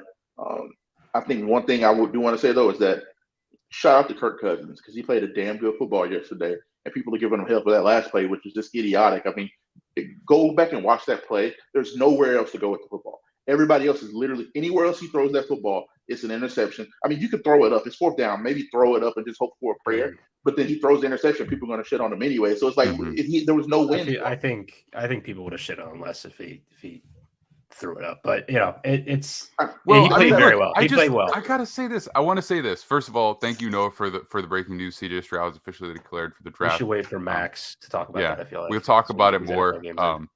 But look, as far as that play, listen, TJ Hawkinson went over like almost 130 yards in that game. He was at like 125 before that play. And you're about to take a sack. Give it to one of your best offensive players and just hope that he makes a guy miss. It's not like he was gang tackled. It was a one-on-one tackle, and it was a good tackle. I mean, it's 3 yards, and yeah, you needed 7 or 8. You need 8 yards. Is it really that crazy to ask TJ No, it's Hawkinson not. to make one guy miss in the flats and fall forward for a first down. I think if you're gonna knock the play, like technically, it's more along the lines of like Cousins doesn't really set his feet, doesn't lead Hawkinson enough with the throw, and like, yeah, I mean, you're right. If he makes the missed tackle, he's got the first down, and it's fair. But yeah, people are bashing him a little bit too much for it. But you know, it's narrative. It's just narrative based. He went 31 of 39, 273, 2 touchdowns. There's nowhere else to go with the football. Like, I think people would have killed him even more for an interception. I think you said, Nick, you don't think people would have killed him as much if he just threw it up, but they would have made jokes about it either way. And yeah. I wasn't disappointed from fans on Twitter. I wasn't disappointed from like just people talking on Twitter. It was actual people that are supposed to like understand football, people that cover this sport for a living, and people that are respected in the industry saying that making jokes about Kirk Cousins. And I'm like, did y'all see? They're posting the next gen bubbles, and there's nowhere to go with the football. And they're like, look at this by Kirk Cousins, yada yada, making jokes for engagement when they should be piling on the coach because he got out schemed for the last half of football. You have Justin Jefferson on your team. You have Adam Thielen on your team, who's a great wide receiver, number 2. Before Justin Jefferson got there, he was putting up he's putting up 1,300 yards a year. I mean, Thielen's slowing down a lot. He's good enough to get you an 8 yard. He's good enough to steal something on with the 50 season yards on 3 catches, man. Like he got made 2 his tight ends. If he's your number 3 receiver in a game, it's fine. But look, just to bounce off of your point about Wake Martindale and not blitzing early, very good game plan by him because you did not put yourself in a situation by getting beaten early. You know, because when you blitz early, it's a lot easier and less stressful for a quarterback to beat that blitz. You can be patient, feel comfortable. You find Justin Jefferson because it's hard to both blitz and have him covered as you need to. So they made an effort to keep him locked down. They kept the score close. And then as the tension heated up in the second half, bring a little bit more pressure. I liked everything about it. But also on that same point, that 31 of 39 for 273 yards, 2 touchdowns, no interceptions, that's with Justin Jefferson only going for 47 yards, right? So, like, it's not like this is a 31 completion game with, like, 14 of them going to Justin Jefferson. Like, he spread the ball around. I'm commenting on both things that you commented already, but just good points, and they have things to be positive about going forward. I want to let you talk about their offense as you wish, Nick, real quick, but we do still have a game to go, and we're getting close on it. The offense, like, I think we covered pretty well. I mean, there's not like they have all these weapons, and it's just like they're figuring it out. And I mean, again, they got a team that needs interior help, and that would really be the one way they upgrade it. But they probably need more receivers, quite frankly. But KJ Osborne, I think, probably should have been used more down the stretch because he had a really good end of the year. But defensively, another defense where I just think they're too reliant on like 1 or 2 things they do well, and it's a problem. Like, they had the biggest plays in this game where they did overloading out to Darius Smith free, and other than that, like, they don't have the coverage players. The linebackers are fine, but like that's not enough to win you games defensively in the NFL. And the interior is like good against the run, but even so, like, this is a team that was able to kind of bully you a little bit. I don't know. Like, these offenses look great. I think the defenses are part of the reason that they looked as good as they did. But I'm ultimately not shocked that the Vikings crumbled in their first close game this year. We were kind of like banging the table for this. Like, it's hard to just win these close games over and over again. And credit to the Giants. They showed up in a key moment. They've been playing really good football, and cool to see them with young players and new head coaching staff to get where they are. By the way, 5-0 with picks this week, and I am. So we're doing well. Nice. I went 5-6, man. The Seahawks killed me. I thought that they would cover. I took them +9, and I thought that they would cover. They did, and I was terrified last night after that Tyler Huntley after he jumped over the ball and got it taken back. I thought that the Bengals were going to get a field goal to put it away, but my +8.5 held yesterday too. So I was super excited. I'm just picking straight up. I'm just saying my bracket's good. I took the underdogs. I took the underdogs every time, and every underdog won for me except for the Seahawks. Playing football is just you don't know the games are going to be close. I just felt like they were going to be close. Mm-hmm. Yeah. I didn't do great so far in the spread picks, but I am also 5-0 in terms of winners picks. Just like straight up pick them. All right. I just want to say that they did try and get that defensive secondary a bit younger. I mean, they drafted Andrew Booth, they drafted Lewis Snead, both high, both Injured, not available. So yeah. they hopefully those guys come back along with some more draft picks, and they can get a little younger and be a more well-rounded team. But all right. Okay, we have the Bengals and we have the Ravens. This game killed me too because I thought that they would win by a larger spread, or a larger point differential. But ultimately, the better team definitely did win. The Ravens came to play, though. Let's be honest. I mean, I don't know where I really want to give credit for this game. I mean, Are they the better defense team, was. though? The Bengals. I know you tweeted last night the more physical team lost, and that's an aberration. I mean, yeah, but With Lamar Jackson there, that game is probably a 10-point game for the Ravens. I truly believe that. Yeah. I mean, honestly, the only games that they've lost this year, besides the one last week, they've all lost at the last second of the game. Like, I think the Ravens, top to bottom, are probably a better football team than the Bengals. I think the Bengals just. I don't want to say it's luck. I don't want to say it's when just, both are fully healthy. I guess I could agree with that. Yeah, but I want to preface it by saying, like, with Lamar Jackson, if that wasn't apparent, with Lamar Jackson. And I thought that showed last night. I think that with how close the game was, I don't want to say lucky, because if it keeps happening, it can't be luck. Like last year in the playoffs, they averaged 2 turnovers a game. Last night they got another 2 turnovers, like miraculous, like that over the pile. I think it was just idiotic by Huntley to do that at the 2-yard line, and maybe that's a little bit on Harbaugh and the staff as well. And then the mismanagement at the end, but they get turnovers in the most opportune times ever. I've seen nothing like it. They only ran for 56 yards yesterday, and it was just it just blows my mind. Like I felt like, but the overall picture showed how good of a team the Baltimore Ravens are, even with the lack of exposed receivers, and even in the run game, I think they should have ran the ball a lot more. But even with their lack of receivers outside, I think it showed how good that team is, top to bottom. And the Bengals just find a way. That's the only thing I can say about the Bengals. They just find a way, bro. I don't know what it is. I don't know how they do it. They're just finding a way to get those turnovers at the most opportune times, man.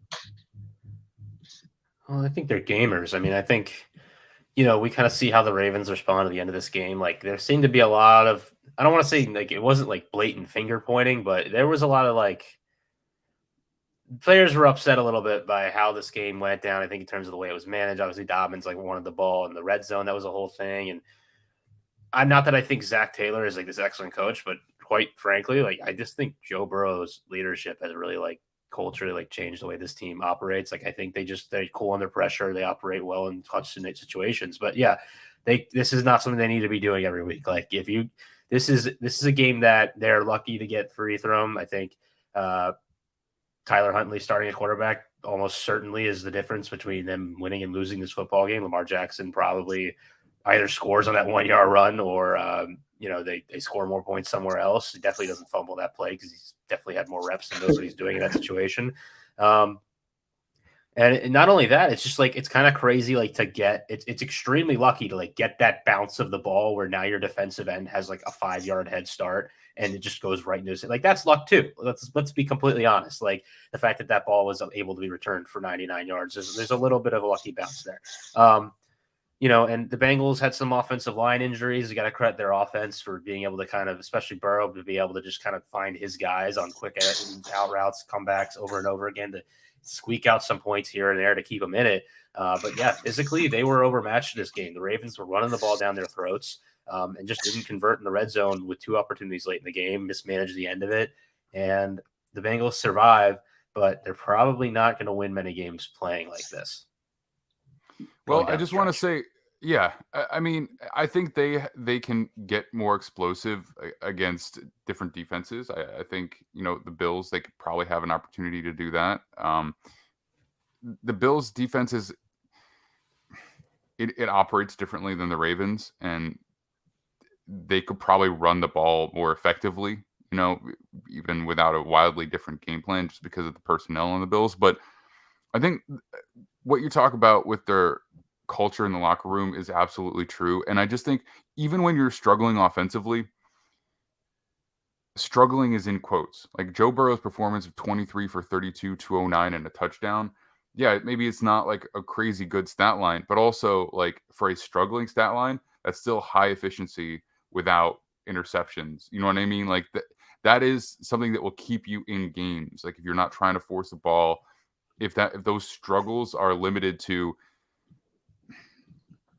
not being as explosive as you can be versus being highly inefficient or turning the ball over or putting yourself in like really bad down and distance. Like there is a subtle difference there that I think is a big deal.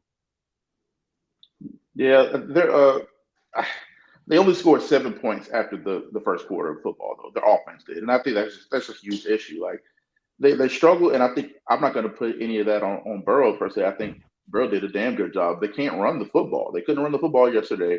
And most of the, I want to choose my words carefully here because I think Burrow played a really good game, but a lot of that was just the Ravens allowing that. They played off coverage. They were playing 8 or 9 yards off. They're letting Jamar Chase run these stops and just banking on their red zone defense. And that at some point they're going to force the ball and stop the run, get you in the third and long, get off the field, and that's what they did. Joe Burrow did a great job of taking advantage of that. I think where I do give Joe Burrow the credit is on the third down. So he was very efficient on third down. And that was kind of the thing that helped them sustain drives and kill a little bit of clock. But a lot of that, the Ravens gave that to them willingly. That was in the game plan. Let them get the short throws. It worked for sure. Yeah. But and then the other thing I wanted to say was just I can't say it enough. Like I think it was at least 12 times last night. I was like, man, if that was Lamar Jackson, that play goes different. If that was Lamar Jackson, that's a first down. If that was Lamar Jackson, that's a touchdown. Like even he missed so many little quick out routes that they were designing some quick stuff to get the ball out to their tight ends on the perimeter and just get 5-6 yards, and they're rolling them out. And they kept spamming the rollouts. I was like, Jesus Christ, do something else because it's not working. But they were spamming the rollouts, and it was open. He's not able to make those throws right now. And I think that he played a very good football game. Yeah. The fumbles clouding people's judgment here. Even the early interception, like for a backup quarterback with as little actual throwing experience as he had, even in college, like I think he played about as well as you could ask him to play. Similar to Skylar Thompson yesterday, he didn't have a good game yesterday by any means. But for the expectation, I think they both played to their expectation. It's just Lamar Jackson's value is higher than it's ever been, in my opinion. I think his value was apparent last night, and every demand that he made and that he wants is going to be held after that. If they would have found a way to win that football game, it would have been a little different. But the fact that they lost it by that small of a margin on the plays that came down to the quarterback making plays, Lamar Jackson's probably a happy camper this morning. I just wanted to ask you something, Kyron. Just based on what you hear, even if it's speculation, so your take has been this proves Lamar Jackson's value, which on in one level it does, but simultaneously the fact that he's been unavailable consistently also gives you concern. All right, one sec. I'll do that in 1 sec. Sorry, I need to send Max another copy of the link. Are we concerned about his health, his long-term health? You know what I mean? His ability to be on the field with his style of play and his frame. And, he was really good about not taking hits for a while, but it seems to be catching up with him a little bit. And are we concerned about that, one? And two, is there any credence to the idea that he is not playing, even if maybe he technically could get out there because he doesn't have the contract situation locked down? Well, to answer your first question, I don't think there should be any concern about the injury history because a lot of it is just, like you said, due to wear and tear. The fact that he is the offense, the fact that he is the leading rusher on the team by far, the fact that he is everything that is as far as dynamic threats on the offense, rolling him out of the pocket, getting him extending plays. He is the system. The usage rate is so high, the injuries are bound to happen. And a lot of them aren't like, he hasn't had any career-threatening type of injuries. He hasn't had any ACL tears. He's had sprains. He's had bumps and bruises that have kept him out for a couple of weeks. He hasn't had anything significant. And I think that when you talk about injury history, that needs to be taken into account. If he was like a Kyler Murray situation, let's say Kyler Murray comes back and he tears pops an Achilles, tears an ACL. That's a little bit different than, an MCL sprain for a couple of weeks, and you need a couple of weeks to get back to yourself. But a lot of that is the usage rate. And then two, I think if he had his contract, he's out there last night. Like if he was paid, if he got his money, there's no question in my mind that he'd be out there last night. And I had a guy, he works for the Baltimore Sun, Ryan McFadden. He asked me last night that I think that if the locker room would take it the right way. And I thought it was an interesting question because I think on one hand they understand that he's actually banged up. He actually has a beat up knee, and you can see he's still limping pretty significantly. I've seen pictures of his knee. His knee's pretty swollen. Like there's no doubt that it's a significant sprain and he's going through something.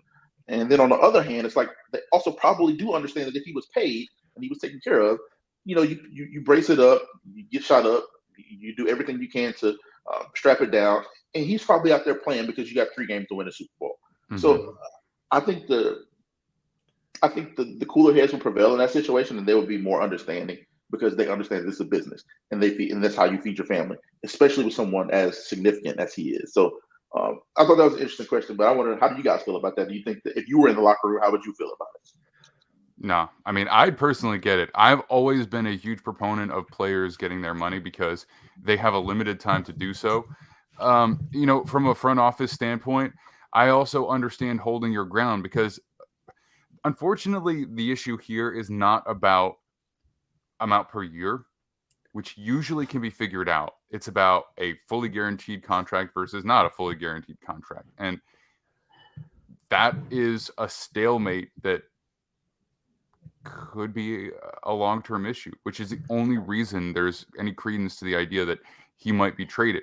The only thing that people need to realize, though, is that any team that trades for him is going to have to sign up for a fully guaranteed contract.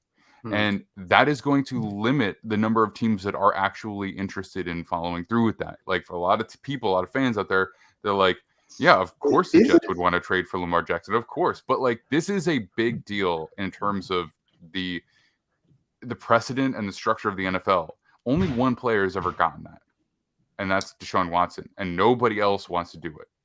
The Browns ownership are pariahs right now because of that. That's fair, but I think that's the problem, though. The Browns organization showed that it could be done, and now there's no excuse for anybody else not to do it. So I think it could become the market here very fast. Even Kyler Murray, he didn't get a fully guaranteed deal. They got $180 million guaranteed. Like the fact that you're getting these type of guarantees now. So if Kyler Murray gets $180 million guaranteed, why wouldn't Lamar Jackson demand a fully guaranteed deal? He's a unanimous MVP. He's like 40 something and 16 overall in his career. He has a playoff win. If Kyler Murray can get those type of assurances, or even Deshaun Watson for that matter, Lamar Jackson's been an All-Pro. He's been an MVP.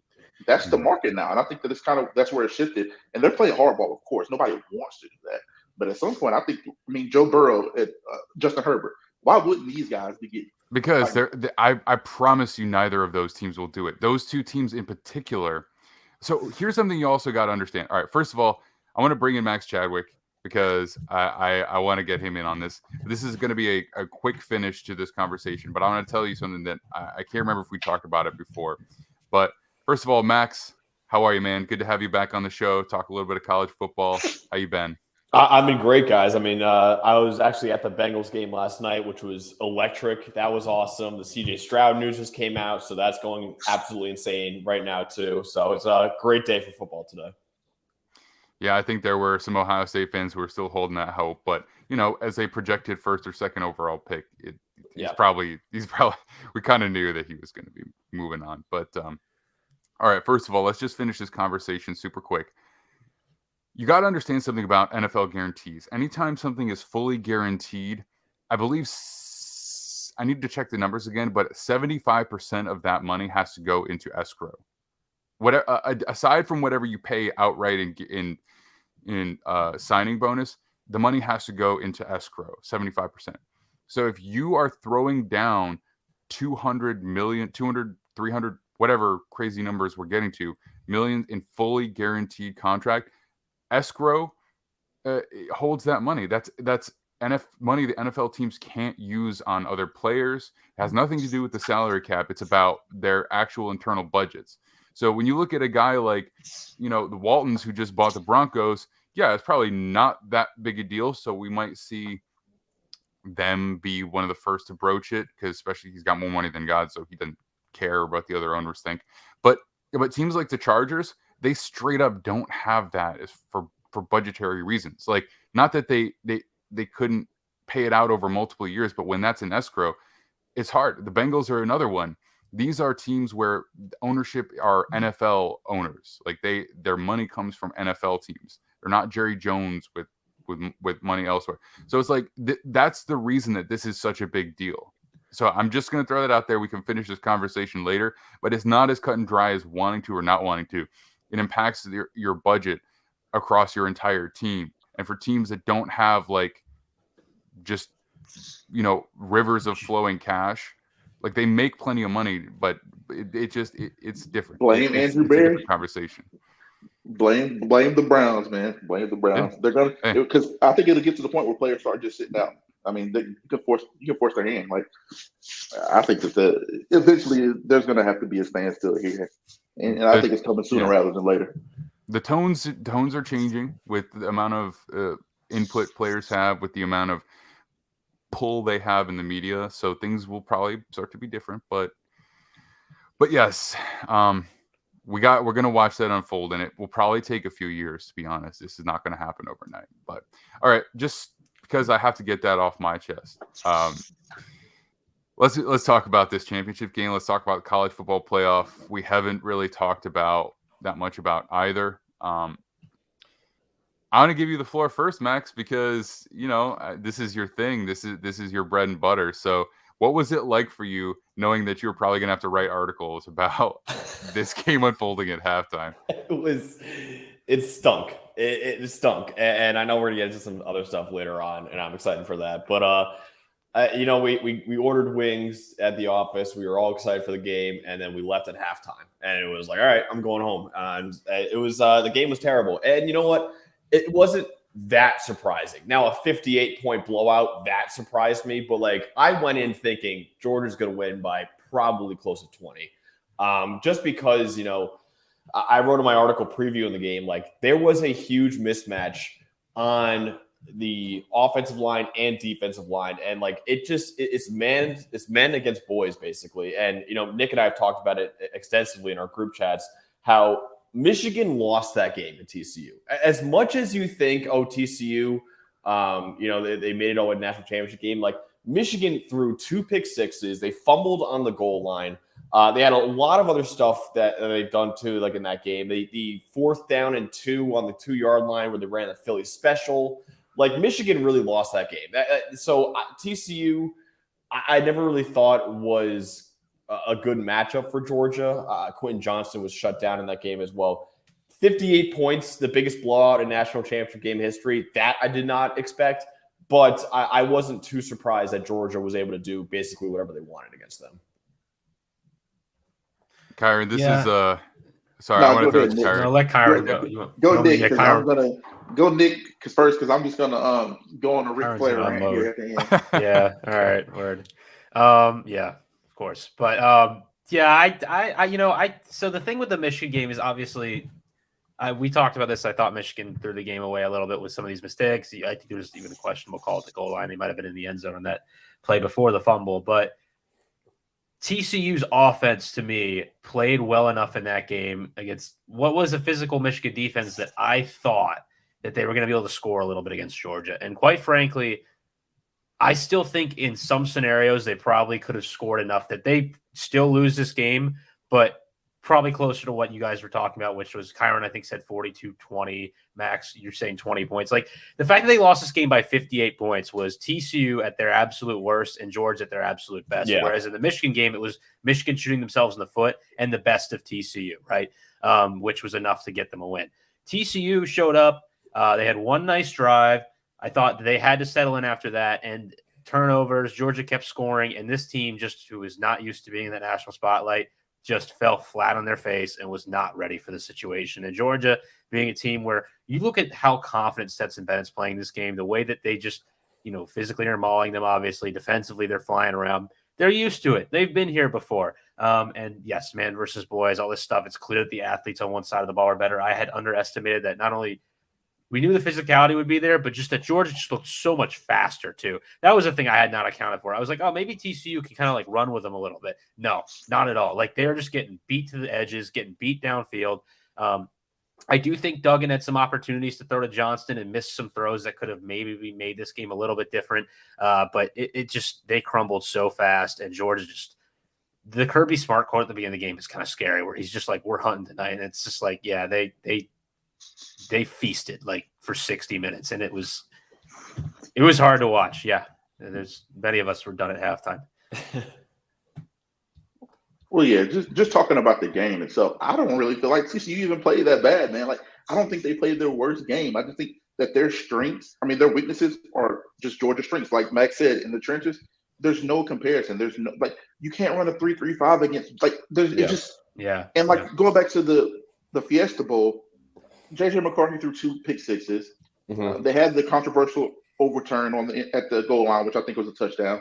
There's a 21-point swing there, and it was still Michigan right there at the end of the game with a chance to win it. Like you said, I don't think the TCU was ever really like that good. I don't think they were a bad team.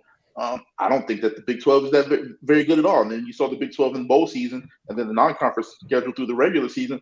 The Big 12 is just not very good, man. And I think that if they were in any other conference, even a conference that I don't think is that great this year, but like the Big 10, I don't think they make it through the Big 10 with one loss, or I don't think that they make it to a college football playoff. I think they're in the weakest P5 conference right now.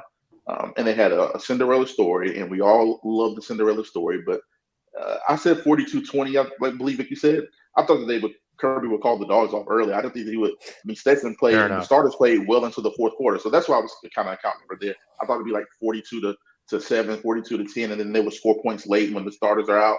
I didn't think that we would see the starters well into the fourth quarter. Like, what? Like, he didn't call the dogs, man. He didn't call out the dogs until 8 minutes left. I'm like, what is Kirby doing? Like, he's the jerk. Like, oh, man. But I kind of enjoyed that, though, because it's like, I think he needed – no, but really, I think that he needed to send a message to the nation, to these stupid playoff committees. That like, and literally the goal was created. I know Max tweeted some stuff out. Like, he thought the playoff team should have been the same even after the game. And I'm like, they created the committee not to put the 4 most deserving teams in there. Everybody keeps saying deserving. The committee was created to put the 4 best teams in the playoffs. The committee was created because people were tired of watching the computer decide this stuff, and they got the truth in the BCS. And people keep talking about deserving. Who qualifies that, by the way? Like, the Big 12 hasn't been good all year, and the computer said the Big 12 was the TCU had like the 6th hardest schedule or something when they have 2 ranked wins going into the playoffs. Like, and then they actually split with the other team that they beat that was a ranked team. Like, the Big 12 sucks, man. Like, just be honest about it. Like, there was never a realistic chance for them to beat an elite team. I think if Ohio State was in the national championship, I don't think it's 65-7. I think it's 42-17, 42-24, same type of blowout game, in my opinion. I don't think they're that good. Like, the best team should be in the playoffs. And people keep saying, like, oh, you're just being a Bama homer. I think Tennessee would have beat the dog crap out of TCU, even with Joe Milton at quarterback. Like, I just think that they don't match up well with big physical teams that don't throw 2 pick sixes and have a touchdown overturn. Like, everything has to go right for them to win the football game against those type of level of teams. And I'll let Max is going to respond here in a second, but I think that the deserving versus best, I've always been a deserving guy because I think just in any sport, like the playoffs, it's who deserved it. It's who won the games during the regular season. And I know because we have this selection process, maybe that's up for determination, but we never really nailed down like exactly what it was. I know some people say best, some people say deserving, but it's not like there's like a headline here, like college football playoff, the 4 most blank teams. Like they don't say that. They just say the college football playoff we're choosing.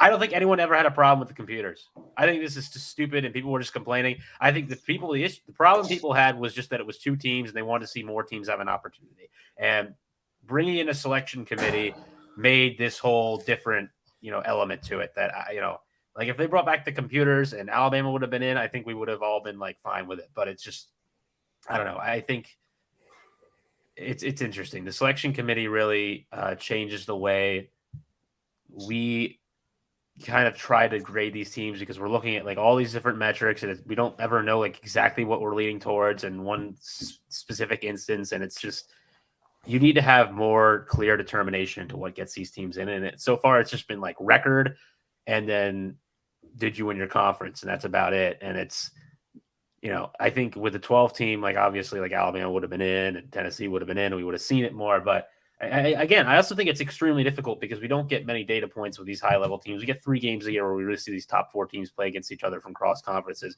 And as much as like we can say like, Georgia's clearly a better team than TCU, I don't know for a fact that the average score with these teams play 10 times is going to be 50-10. Like I know like the Georgia's capable of this, but it's just we don't know because we get like 3 of these games a year, and it's just. Georgia's a better team. Don't get me wrong; they're clearly the better team, but there's so little data points that we just it's tough.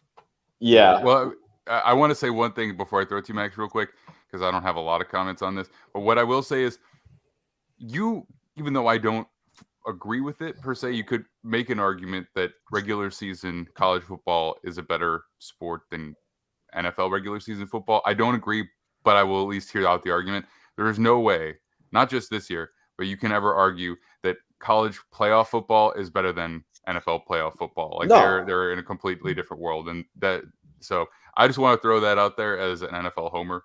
Yeah, no, 1,000%. I agree with you in that. And the college football playoffs stink. Like in the 9-year history, the college football playoff continuously has had terrible semifinals and then usually great national championship games. This is actually flipped where we had unbelievable semifinals.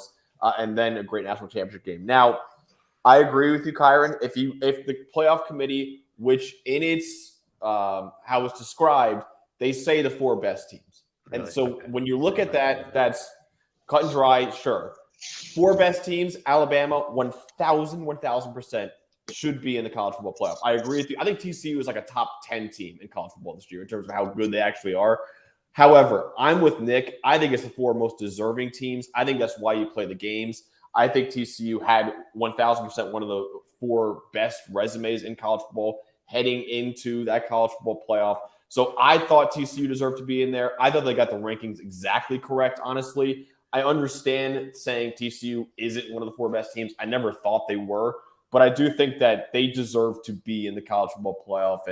And look, that's why expansion is great. That's why I can't wait for expansion, because TCU will probably get eliminated first round or a second round of the 12-team playoff. And Alabama could make a run all the way to the national championship game. But the fact of the matter is TCU is undefeated heading into conference championship weekend. Alabama had 2 losses already.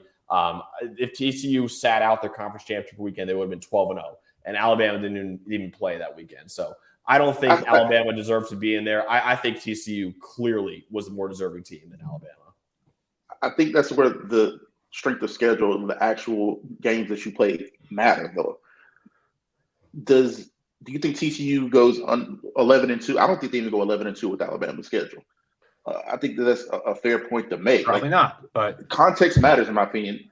Alabama in the Big 12 is undefeated. I don't think there's even a doubt in my mind. Like the games you play, who you play, how you lose has to matter, in my opinion.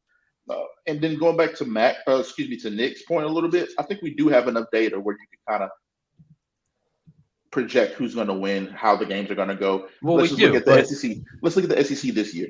The Pac-12 champion lost to Florida, a 6-6 SEC team. The ACC champions, the Clemson Tigers, lost. I mean, but they're 6-6 team. They're like 4th place. Yeah. I know, but the ACC champion Clemson lost at home to South Carolina, an 8-4 SEC team, and they lost to Tennessee, who was and I'm not arguing with you. Like I think the SEC is the best conference, but I do. Here's another thing, though. I think is important with now that we're expanding to 12. We need these games. Like we need to see the Big 12 play against the SEC because they don't know what they're going up against when they get into these games. My radical viewpoint on all this has always been get the heck rid of these conferences. I think it's ridiculous that we have these like lines and we're just having the SEC teams club up and play against each other because quite frankly, like, yes, the best teams play the best teams every year and they make themselves better and they always stay ahead because they only play themselves. Like, okay, have Alabama play TCU in the regular season like once every 4 years, just so TCU can see what they're up against so they can figure out what they have to do to get better to have a chance to compete. Because quite frankly, from a competition level, this is a thing that's happening in rugby right now. Like, the best teams playing against the best teams of the conference make themselves so much better that you can never compete if you're at a lower division. And it's just the problem is that they can't do it though.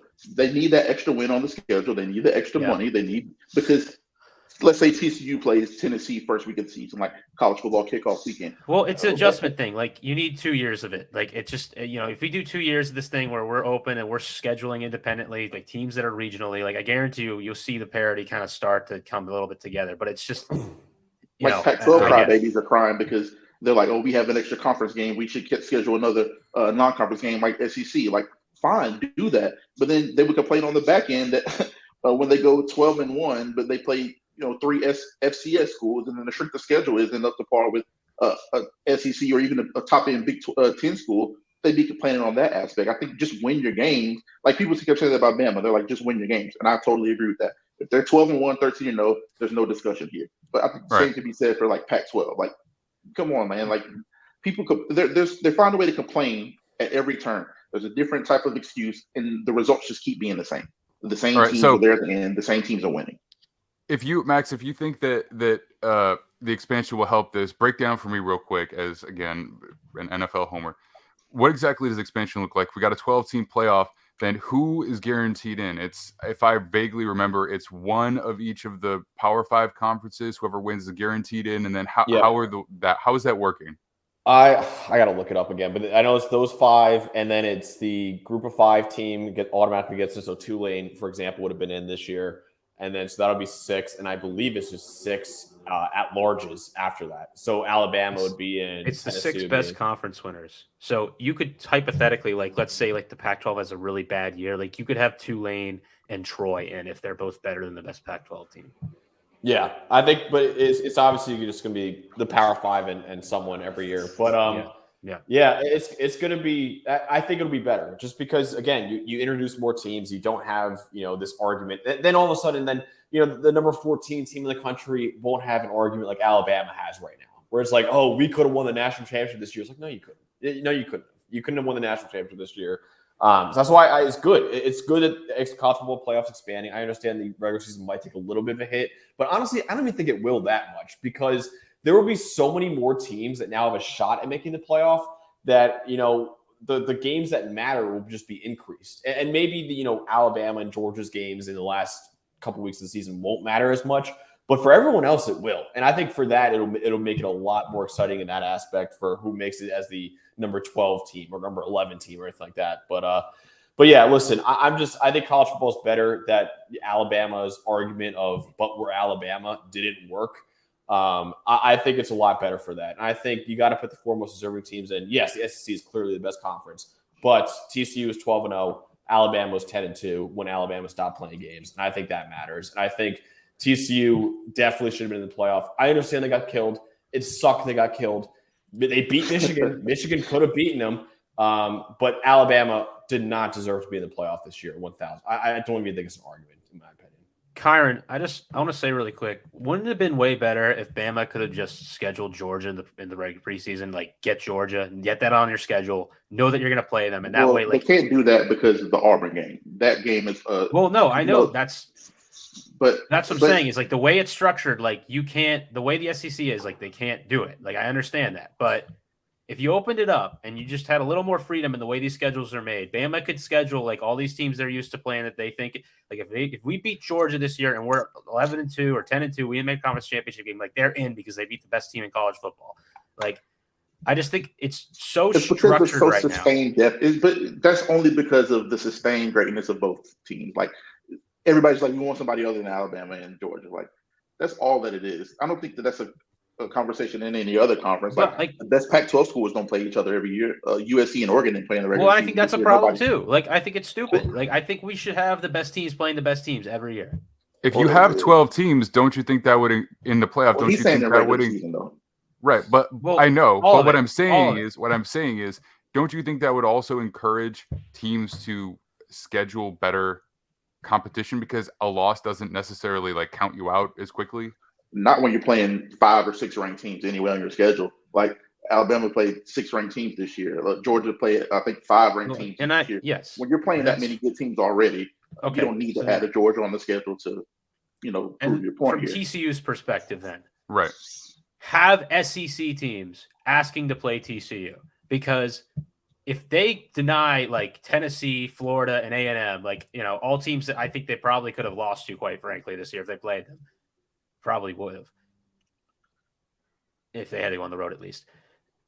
Have them say no. Like we don't know. I mean, we don't know behind the scenes like who that they're like trying to schedule, but there's so little like room in terms of trying to schedule these games because there's so few non-conference games in terms of how this is made up that TCU is stuck playing this Big 12 teams, not very good. We don't really know. Like TCU walks in, and I know this is not what happened, but let's say they like beat Georgia.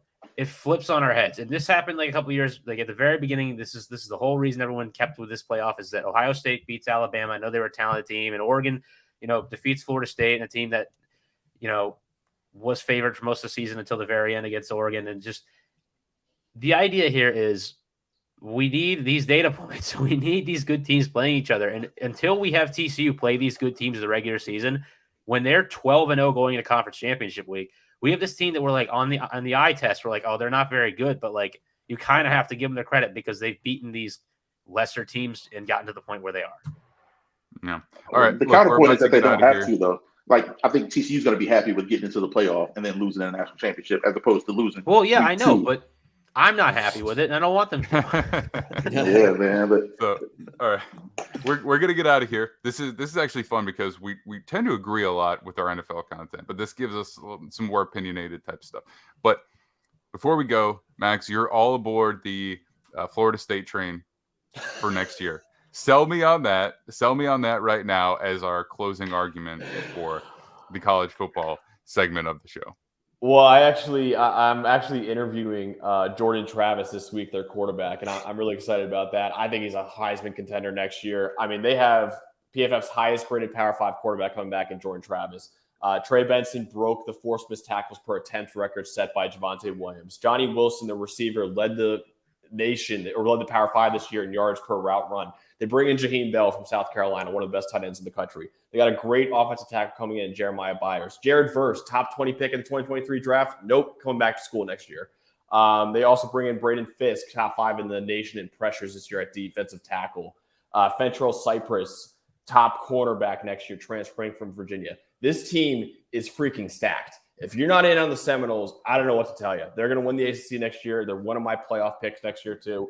That LSU game week 1, that's going to be awesome. I think LSU is a really good team next year too with Jaden Daniels going back. So I'm excited for that.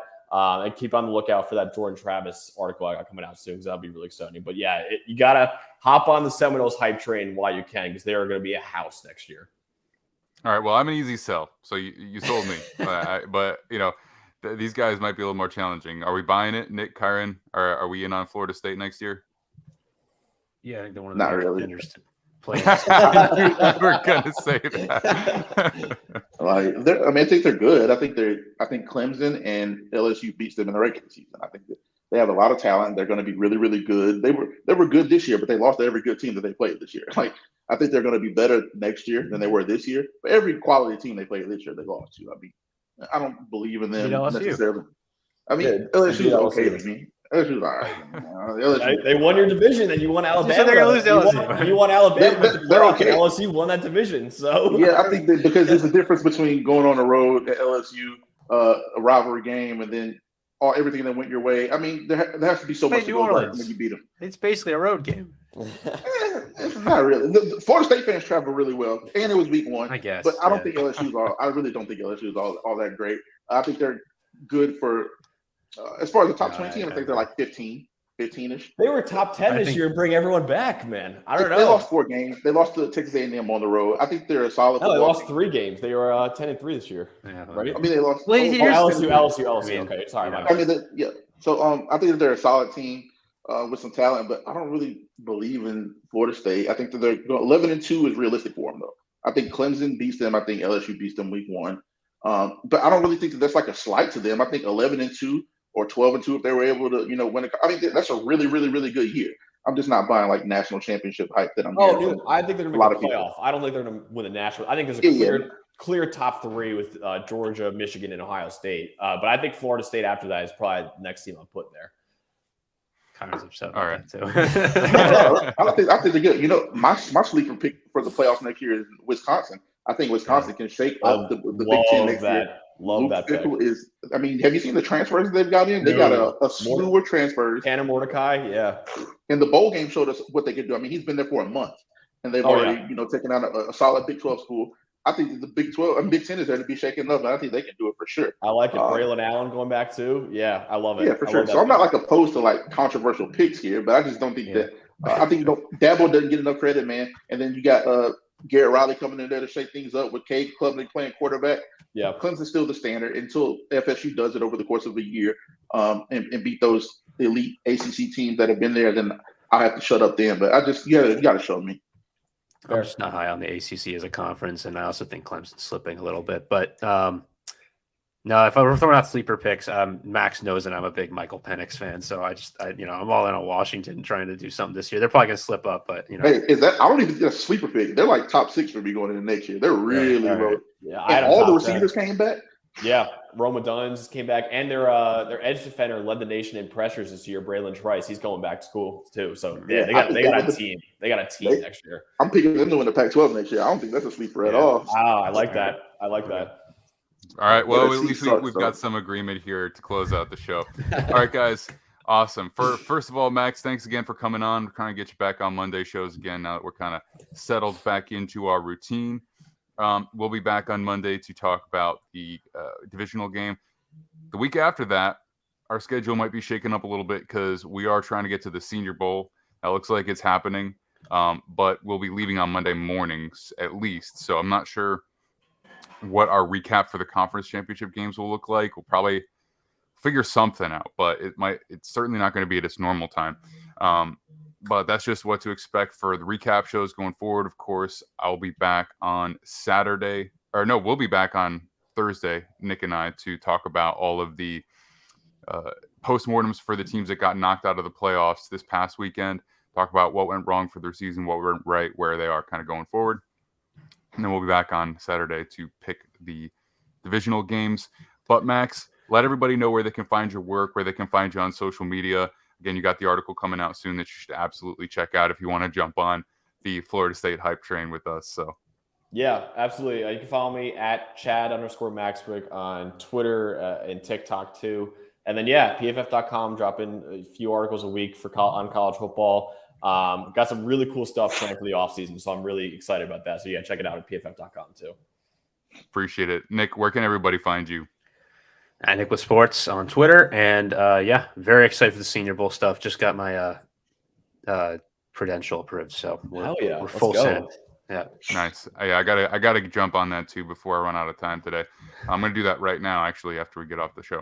Kyron, we're gonna see you down there too, man. That's your stomping grounds, your backyard. Can't wait to get to see you guys all in person, talk some football. Where can everybody find tackle you? Kyron when I see him.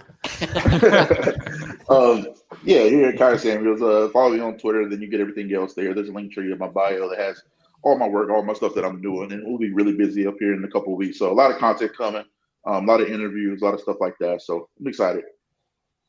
Right on. And of course, want to shout out Noah Ashley, our producer at Noah Ashley Sports on Twitter. And I also want to shout out Reagan Harris, the 5th member of our founding team for Defiant Takes Football. You can find him at OKST Mart. I believe that's exact OKST Mart on Twitter. And he specializes in Oklahoma State content on Twitter, but also college football as well. Guys, it's been fun. We'll be back to do this again soon. Thanks to everybody who's watching, and we'll see you all on Thursday.